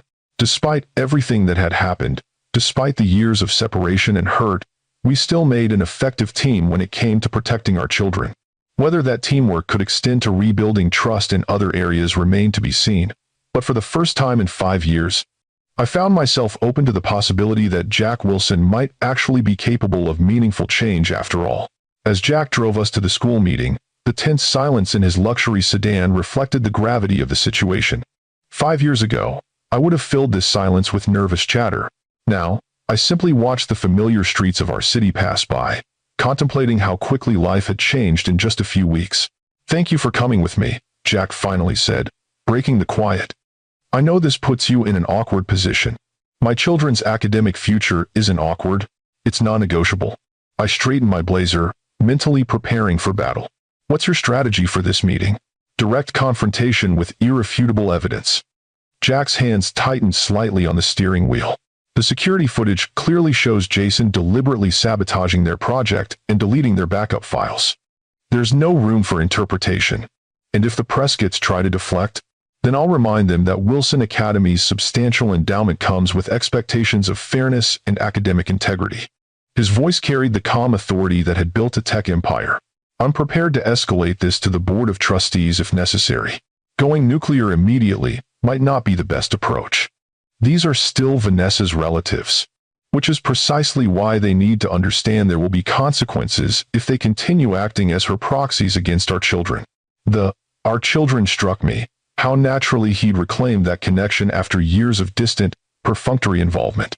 Principal Winters was visibly nervous when we arrived at her office, where the Prescotts already waited. Gregory Prescott, Vanessa's brother, wore an expensive suit and a contemptuous expression. His wife Marianne maintained a carefully neutral facade that wouldn't risk her meticulously applied makeup. "Mr. Wilson, Dr. Reed," Principal Winters began. "Thank you for coming. As I explained, we're here to discuss the incident between Jason and the twins." "Incident?" Gregory scoffed. "Your son physically assaulted my boy. At my sister's husband's school, no less. After your son deliberately destroyed months of their work, I countered evenly." "Alleged destruction," Marianne corrected with a dismissive wave. "Jason says the twins are simply blaming him for their own technical failure." Jack placed a small tablet on the principal's desk. "I believe this will clarify the situation." The security footage was damning in its clarity. The high-resolution cameras, installed at Jack's insistence years ago, captured Jason entering the lab early, accessing the twins' workstation, inserting what appeared to be a USB device, and systematically deleting files before carefully wiping his fingerprints from the keyboard. "As you can see," Jack said as the footage concluded, "this was a deliberate, premeditated act of academic sabotage." The Prescotts' expressions had shifted from smug certainty to uncomfortable awareness of their weakened position. "Teenagers make mistakes," Gregory attempted, his tone notably less confident. "Indeed they do," Jack agreed pleasantly, "and they should face appropriate consequences for those mistakes, just as adults should face consequences for encouraging such behavior." Gregory stiffened. "What exactly are you implying?" "I find it interesting that this incident occurred immediately after I informed Vanessa I wouldn't be ending my relationship with my children despite her ultimatum. The timing suggests coordination rather than coincidence." "That's absurd," Marianne snapped. "You think my sister-in-law directed a teenager to commit sabotage?" "I think your nephew did exactly that on camera," I pointed out. "The question is whether he acted alone or with adult encouragement." Principal Winters cleared her throat. "The evidence regarding Jason's actions is certainly concerning. As per our academic integrity policy, this would typically result in suspension, possibly expulsion." "You can't be serious," Gregory protested. "Over a simple prank? Destroying another student's academic work isn't a prank, Mr. Prescott," Principal Winters replied firmly. "It's a severe violation of our core values." "Values that apparently don't apply to the Wilson twins," Marianne interjected. "Everyone knows they only won that contest because of who their father is." "Actually," Jack said with dangerous calm, "they won despite who their father is. Their project was judged anonymously by external experts after 3 years of having their applications systematically blocked by Vanessa." The Prescotts exchanged a quick glance that confirmed my suspicions. They'd known about Vanessa's interference all along. "The situation is straightforward," I stated, keeping my voice professional despite my rising anger. "Jason deliberately destroyed my children's work. The evidence is irrefutable. The school policy on such violations is clear. If Jason is expelled," Gregory said with barely concealed menace, "the Wilson Academy can expect the Prescott family to withdraw all financial support immediately, including my sister's considerable influence."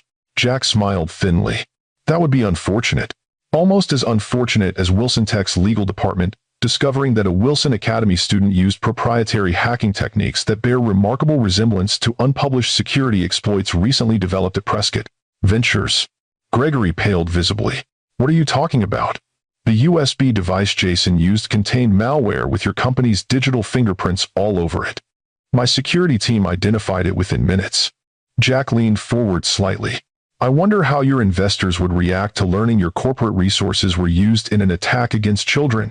The threat hung in the air, perfectly calibrated. Gregory Prescott's venture capital firm couldn't afford even a whisper of corporate espionage allegations. "Perhaps," Principal Winters suggested cautiously, "a measured response would best serve everyone's interests. Jason could face a 3-week suspension rather than expulsion, with mandatory ethics counseling and community service. And full restoration of the twins' project data," I added firmly. "That may not be possible," Marianne protested weakly. "It's entirely possible," Jack countered. "The USB drive contained a complete copy of their files before deletion, standard practice for this type of targeted attack. I expect that data returned immediately, along with a written apology from Jason." Principal Winters looked between us, clearly relieved at the prospect of resolution. This seems reasonable. Mr. and Mrs. Prescott? After a tense moment, Gregory nodded stiffly. Fine. But this incident stays within these walls. No public discussion. Agreed, Jack said. Provided there are no further attacks against my children, physical, digital, or otherwise. As we left the meeting, I felt a complex mixture of satisfaction and unease. Jack's approach had been effective but ruthless, reminding me of both his protective instincts and his willingness to leverage power when necessary. That was intense, I observed as we walked to his car. It needed to be. People like the Prescotts only respond to clear demonstrations of consequences. The threat about the proprietary code, was that real? Jack's smile was slight, but genuine. Real enough. Our security team identified signatures that match Prescott Ventures' development patterns. Whether that would hold up in court is another matter, but Gregory couldn't risk finding out. You haven't lost your edge. Some skills remain useful, even when priorities change. As we drove back to my house, Jack's phone rang continuously with corporate calls. He diverted to voicemail. The Wilson Tech Crisis Management team was clearly in full emergency mode following Vanessa's allegations. You should take those, I said after the fifth call. Your company is in crisis. The company has an excellent executive team trained to handle crises. My children's situation was the priority. He glanced at me briefly. Have you thought about the co-founder acknowledgement? I'm still processing it. It's a significant change after all these years of separation from Wilson Tech. I understand. There's no deadline. When we arrived home, we found the twins and my research assistant, Priya, working intensively in the home lab. Their faces lit up when they saw us. Dad, Mom, Emma called excitedly. We recovered almost everything using the quantum processing module and Priya's compression algorithms. And we improved the energy transfer rate by another 3.8% while reconfiguring, Ethan added proudly. That's fantastic, Jack said, genuine pride evident in his voice. What about the simulation data? Still working on that, Ethan admitted. The quantum processor helps, but some calculations just take time. I might have a solution for that, Jack replied, pulling out his phone. Jason Prescott's USB drive contains complete copies of your original files. They're being sent over now. The twins exchanged their silent communication look. So what happened at the meeting? Emma asked directly. Jason's suspended for 3 weeks, I explained. He'll be required to apologize and complete ethics counseling. That's it? Ethan sounded disappointed. After what he did, sometimes strategic compromise achieves more than total victory, Jack said thoughtfully. The Prescotts have been neutralized as a threat without creating unnecessary drama that would distract from your work. Did you threaten them? Emma asked perceptively. Jack smiled. Let's just say I helped them understand their options clearly. The twins seemed to accept this, returning to their project with renewed energy. Jack stayed for dinner, seamlessly integrating into our family routine in a way that felt both strange and oddly familiar. As we ate, conversation flowed naturally between technical discussions of the twins project and more personal topics, something that would have been unimaginable just a month ago. After the twins went to bed, Jack and I sat in the living room, the comfortable silence of co-parents who had successfully navigated a crisis together. I should get going, he said eventually. Tomorrow will be complicated with the board and the ongoing Vanessa situation. How are you handling all of that? I asked, genuinely curious. One step at a time. He smiled ruefully. Honestly, reconnecting with the twins has given me perspective I didn't have before. Corporate drama seems less all-consuming when measured against the years I missed with them. They seem to be accepting you back into their lives. Cautiously. Which is more than I deserve. He hesitated.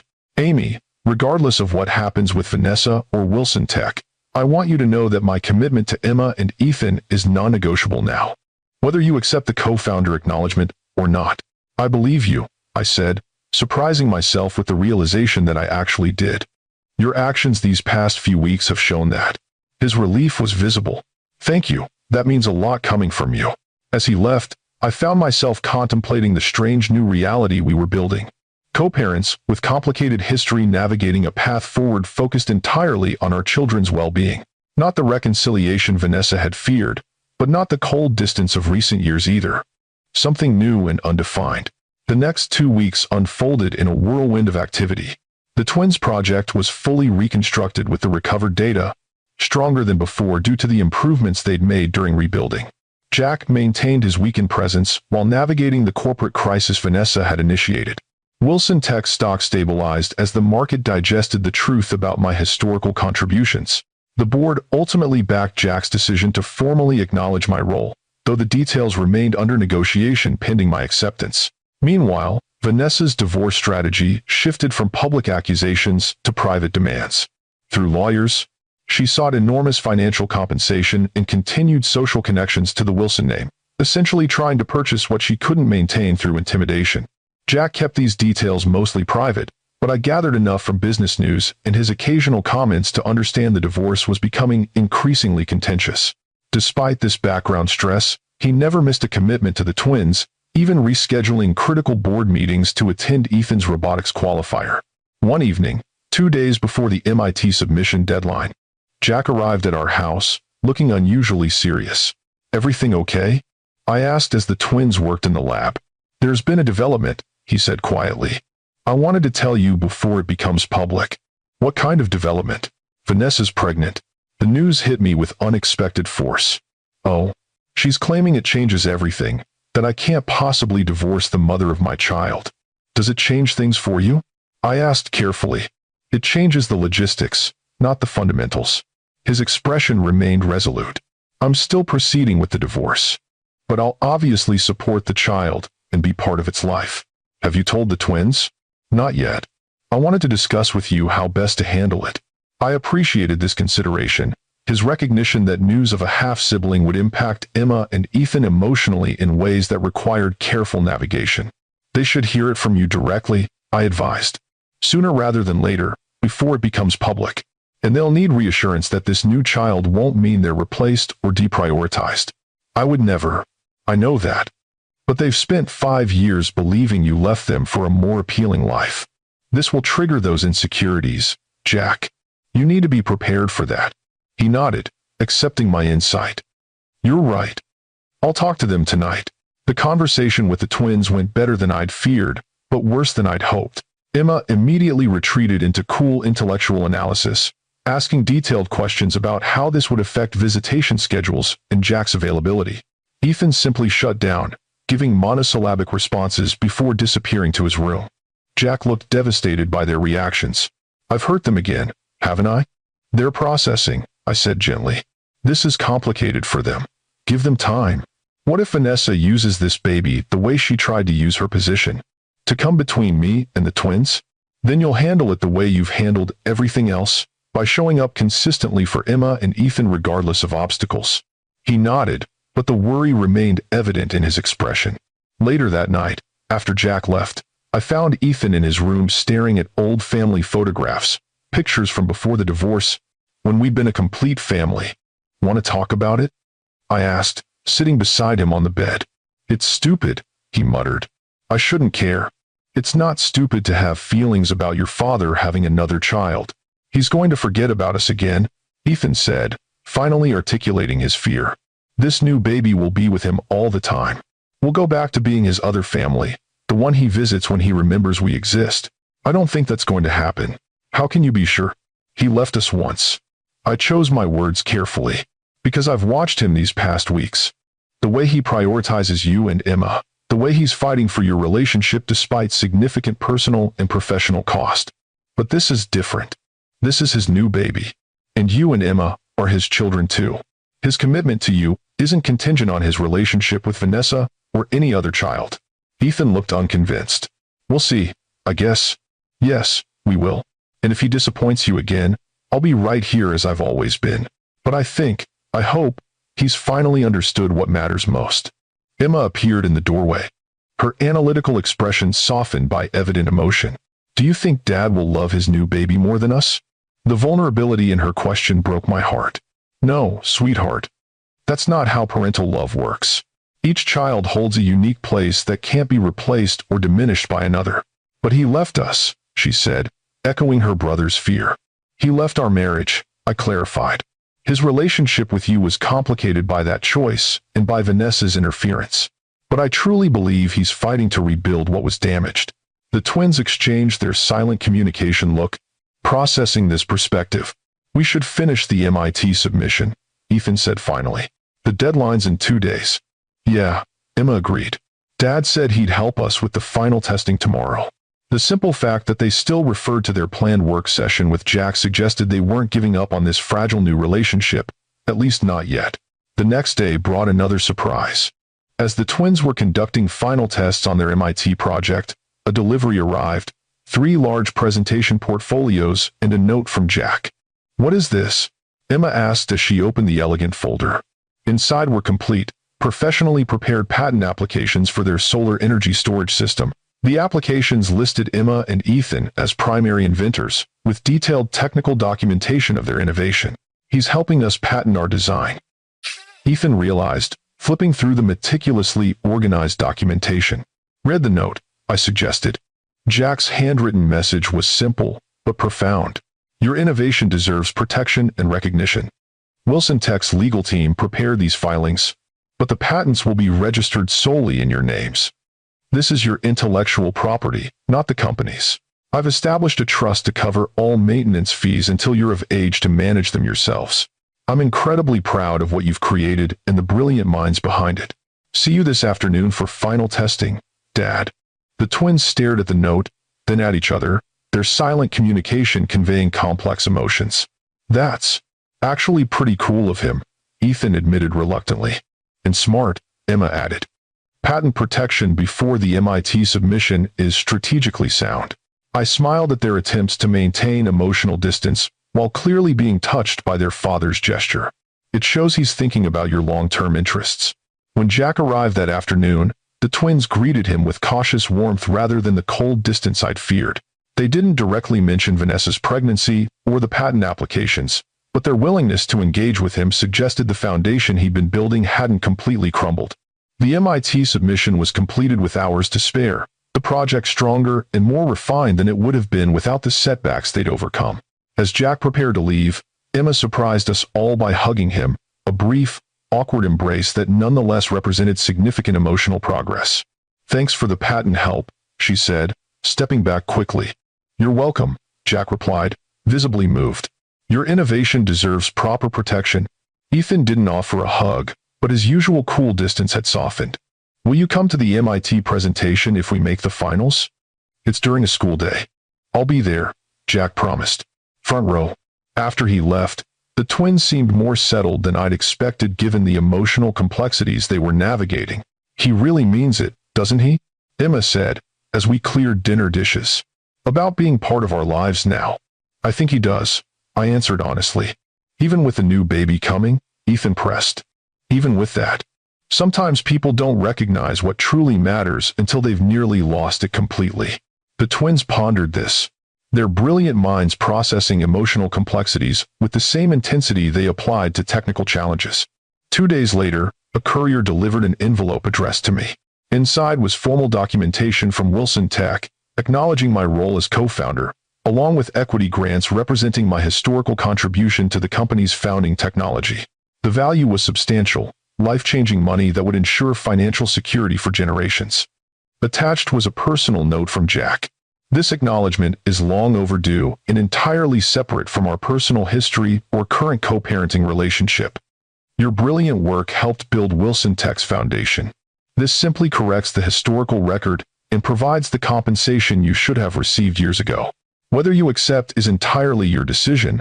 Either way, the truth of your contribution will now be properly documented in the company's official history. I sat at my kitchen table, staring at paperwork that represented both validation of my past work and a complex new connection to the company I deliberately distanced myself from after our divorce. My phone buzzed with a text from Jack. No pressure. Take all the time you need. This offer stands regardless of your decision. Before I could respond, another message arrived. The twins made the MIT finals. They just received notification. Presentation scheduled for next Friday at 2 p.m. I smiled, setting aside the complex co-founder documentation to focus on our children's achievement. Some decisions could wait. Celebrating the twins' success couldn't. The week leading up to the MIT finals passed in a blur of preparations and continued developments in Jack and Vanessa's increasingly public divorce battle.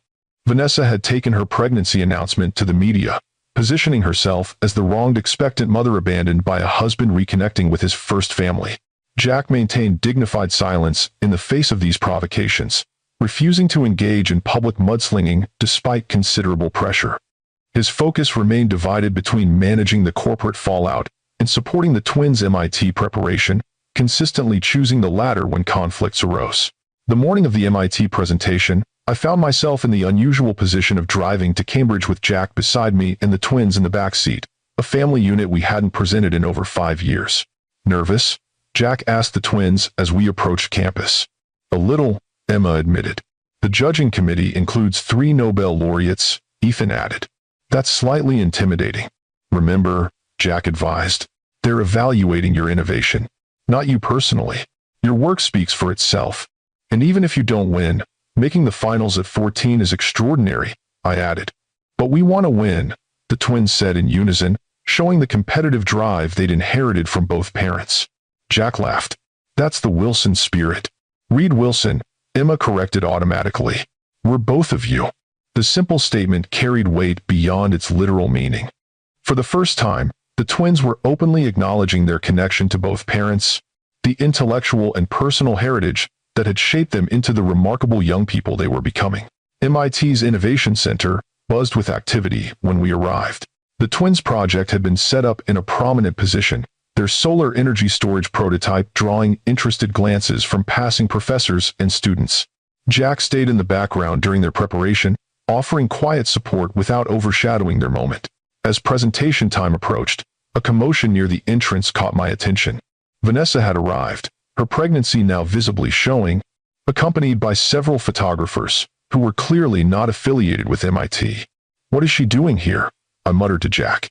His expression darkened, creating a media moment, apparently. The twins noticed her arrival with identical expressions of dismay. "Dad," Emma said urgently, "she's going to ruin everything." Jack squeezed her shoulder reassuringly. "No, she won't. This is your moment, not hers." He moved purposefully toward Vanessa, intercepting her before she could approach the twins' presentation area. I couldn't hear their exchange, but his body language was clear, protective and firm. After a tense conversation, MIT security appeared and escorted Vanessa and her photographers from the building. Jack returned looking grim but composed. "Problem solved. She won't be interrupting your presentation." "What did you say to her?" Ethan asked. "That this was an academic venue, not a publicity opportunity, and that if she respected the well-being of our child, she wouldn't create unnecessary stress during her pregnancy." The twins exchanged their silent communication look, impressed by this effective handling of a difficult situation. "Now," Jack continued, "focus on your presentation. That's all that matters today." Emma and Ethan's presentation was flawless, confident, technically precise, and compelling in its articulation of their innovation's potential impact. The judging committee asked probing questions that the twins handled with remarkable poise, showcasing not just their technical knowledge, but their deep understanding of real-world applications. Watching them from the audience, I felt overwhelming pride mixed with a strange sense of completeness seeing Jack beside me, equally captivated by our children's brilliance. Whatever complicated history existed between us, we had created something extraordinary together, 2 remarkable human beings who were already changing the world with their innovations. When the judges announced the twins as winners of the MIT Future Energy Innovators competition, the entire auditorium erupted in applause.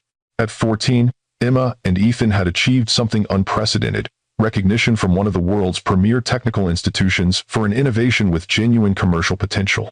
The celebration afterward was joyous, but oddly intimate. Despite the significance of their achievement, the twins wanted only a simple dinner with Jack and me, their parents together in a way that hadn't happened since before the divorce. To Emma and Ethan, Jack toasted at the restaurant, whose brilliance continues to amaze me every day. And to second chances, Emma added unexpectedly, raising her glass of sparkling cider. For all of us. The moment felt weightier than a typical celebration, charged with the emotional journey we'd all traversed over the past months. Jack caught my eye across the table, his expression reflecting the same complex mixture of joy, pride, and tentative hope that I felt. Later that night, after returning home and putting the exhausted twins to bed, Jack and I stood awkwardly on my front porch, 2 people with too much history and an uncertain future. Thank you, he said simply. For what? For raising them to be the extraordinary people they are. For giving me a chance to know them again. For not letting justifiable bitterness deny them a relationship with their father. They needed you, I said. They always have. I know that now. He hesitated. Have you thought more about the co-founder acknowledgement? I have. The decision had crystallized during the twins' presentation, watching the brilliant minds we created together. I've decided to accept it. His smile was genuine. I'm glad. Your contribution deserves recognition. Not for the money, I clarified, or even the professional acknowledgement, but because it's part of our shared history, part of the foundation that eventually led to Emma and Ethan. Denying that connection seems pointless now. Jack nodded, understanding my meaning. Our past created something extraordinary, whatever mistakes we made along the way. Yes, I agreed. And now we're creating something else, a different kind of family unit built around our children's needs rather than our own history. Co-parents with common purpose, Jack said thoughtfully. Exactly. Not trying to recover what was lost, but building something new that works for all of us. The clarity of this realization felt right, acknowledging our permanent connection through our children without pretending the past could be erased or that romantic reconciliation was the goal. Jack seemed to understand perfectly. I can work with that. Good, I said simply. Because the twins need both of us, especially with all the changes ahead. I won't let them down again, he promised. Whatever happens with Vanessa or the new baby or Wilson Tech. I believe you, I said, surprising myself with the realization that I genuinely did. 3 months later. Mom, Dad's here. Ethan called from the living room. I looked up from grading papers to see Jack entering with his usual weekend punctuality. This routine had become our new normal, regular involvement in the twins' lives, coordinated co-parenting, and a gradually deepening trust built on consistency rather than promises. How was London?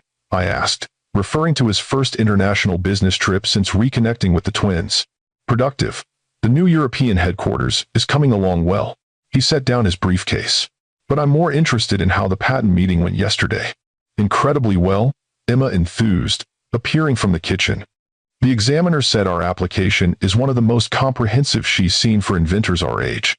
The Wilson Tech legal team did an amazing job with the documentation, Ethan added. They had amazing innovation to document, Jack replied proudly. The twins beamed at the praise, their initial wariness of their father's return having gradually transformed into cautious trust over months of consistent presence. What about Vanessa's ultrasound? I asked quietly when the twins disappeared to retrieve their latest project modifications. It's a boy, Jack said, a mixture of emotions crossing his face. Due in 4 months. How are you feeling about that? Complicated, he admitted. Committed to being there for him, but concerned about the environment Vanessa will create. The divorce proceedings had turned increasingly bitter despite Jack's attempts at reasonable settlement. Vanessa had chosen a strategy of maximum conflict, apparently hoping pregnancy and prolonged legal battles would wear down his resolve. The twins have been talking about the baby, I mentioned. They're processing the idea of having a half-brother, in a good way or in a thoughtful way. They're considering what kind of siblings they want to be, given the complicated circumstances. Jack smiled slightly. They approach everything with such careful analysis. They're extraordinary that way, I agreed.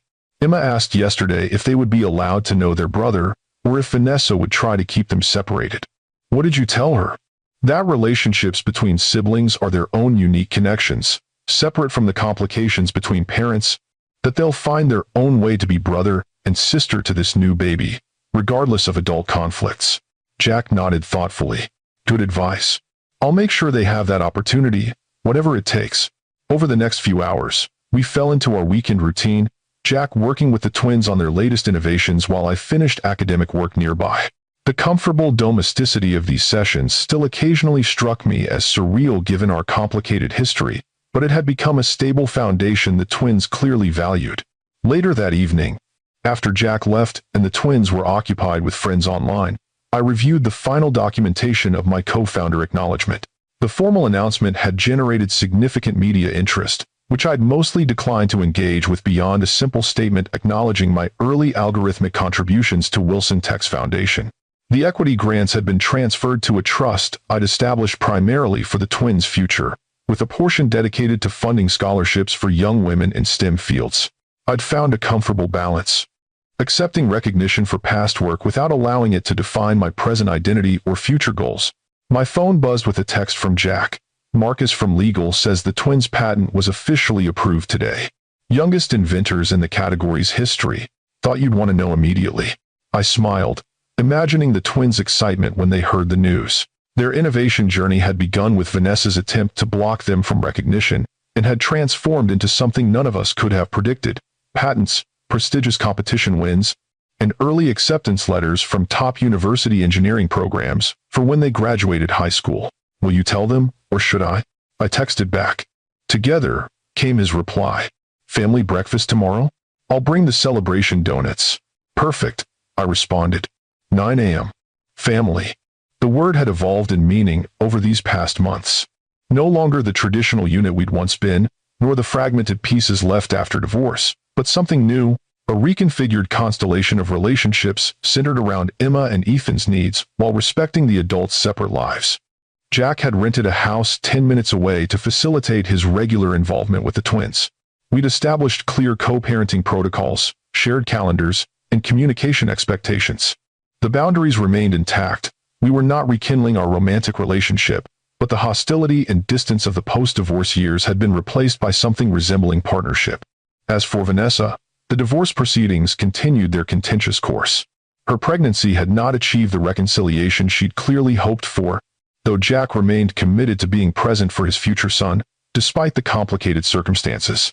The twins had adapted to this new reality with remarkable resilience. Their initial suspicion of Jack's reappearance had gradually transformed as he proved his commitment through consistent presence and genuine interest in their lives. They maintained appropriate wariness about the future, especially regarding their yet unborn half-brother and Vanessa's ongoing attempts to create division, but no longer feared abandonment with each goodbye. The morning patent celebration breakfast embodied our new normal. Jack arrived precisely at 9 a.m. with gourmet donuts and specialty coffee, hot chocolate for the twins. We gathered around the kitchen table as he formally presented them with framed copies of their official patent certificates. At 14, you've accomplished something most engineers spend their careers hoping to achieve, he said proudly. This patent isn't just a legal document, it's proof that your innovation matters, that your ideas have genuine value in the world. And the first of many, I suspect, I added, watching their faces glow with well-deserved pride. We've been thinking about applications beyond the original design, Emma said excitedly. The core technology could be adapted for transportation systems or emergency backup infrastructures. The efficiency metrics make it viable for developing nations too, Ethan added. Places where traditional power grids are impractical. That's exactly the kind of thinking that changes the world, Jack said, his expression reflecting genuine admiration. You're not just creating technology, you're envisioning how it improves people's lives. The twins exchanged their silent communication look, this time conveying shared satisfaction rather than defensive alliance. We've been talking about the baby too, Emma said, changing subjects with typical teenage directness. Your baby with Vanessa. Jack set down his coffee cup, giving them his full attention. What about him? We want to know him, Ethan stated simply. Even if Vanessa tries to make that difficult. We know it'll be complicated, Emma continued. But he's our brother, and that matters to us. Jack's expression softened with evident emotion. I'll make sure you have that relationship, whatever it takes. He'll know his brilliant older siblings and have the chance to learn from you both. Maybe we can teach him engineering when he's old enough, Ethan suggested.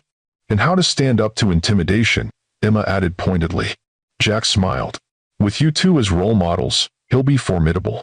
As I watched this exchange, I felt a profound sense of peace. Despite everything, the painful divorce, Vanessa's interference, the years of separation, something valuable had been salvaged and transformed. My children had reconnected with their father. Jack had finally recognized what truly mattered in life, and I had found a new understanding of family that transcended traditional definitions. The doorbell rang, interrupting our celebration. I opened it to find a courier with a large envelope marked, urgent, legal documents. Vanessa again? Jack asked when I returned to the kitchen. Actually, it's from MIT, I said, scanning the cover letter. Something about the twins' innovation. The documents revealed that MIT was offering a formal development partnership for the twins' solar storage technology, a rare opportunity normally reserved for graduate researchers. The university wanted to establish a special mentor program, allowing Emma and Ethan to continue their education while simultaneously developing their innovation toward commercial application. "This is incredible," Jack said, reading through the proposal. "They're essentially creating a custom educational track around your innovation." The twins were speechless, a rare occurrence for two teenagers who typically had ready opinions on everything. "They want us to present at the International Energy Conference next month," Emma finally managed, pointing to a specific paragraph. "In Geneva," Ethan added, his voice rising with excitement. "Switzerland. You've earned this," I said, feeling both maternal pride and professional respect for their achievement. "Your innovation is genuinely important." Jack looked at me over the twins' heads, a question in his eyes. I nodded, understanding his unspoken communication. We were thinking the same thing. "This calls for a family trip," he announced.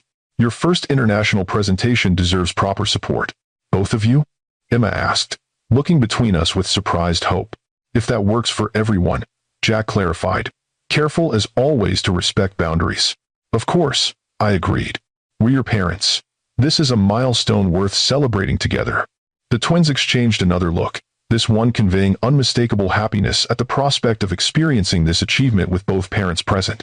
As we continued reviewing the MIT proposal, discussing logistics and opportunities, I reflected on the journey that had brought us to this moment. It had begun with Vanessa's petty attempt to block my children from a contest, a silly mistake that had unraveled her carefully constructed narrative and ultimately led to this reconfigured family dynamic. The path hadn't been straightforward or easy. There had been pain, confrontation, difficult truths, and necessary boundaries. But standing in my kitchen watching Jack help the twins understand the technical aspects of MIT's development proposal, I recognized that sometimes broken things reform into new patterns that are valuable precisely because of, not despite, their reconstituted nature. My billionaire CEO ex-husband's new wife had indeed tried to block my twins from winning his company's innovation contest. But her mistake hadn't just exposed her interference, it had created the opening for something none of us had anticipated, a family redefined on healthier terms, centered around two extraordinary young innovators who were already changing the world with their brilliant minds. As Jack caught my eye and smiled, the co-parent smile of shared pride, rather than the intimate smile of former lovers, I returned the expression with genuine warmth. We had found our way to a different kind of family unit, one built on mutual respect and shared purpose rather than romantic connection. And watching our children's excitement as they planned their international debut as recognized innovators, I couldn't help thinking this new configuration, for all its complexity, might actually be stronger than what came before.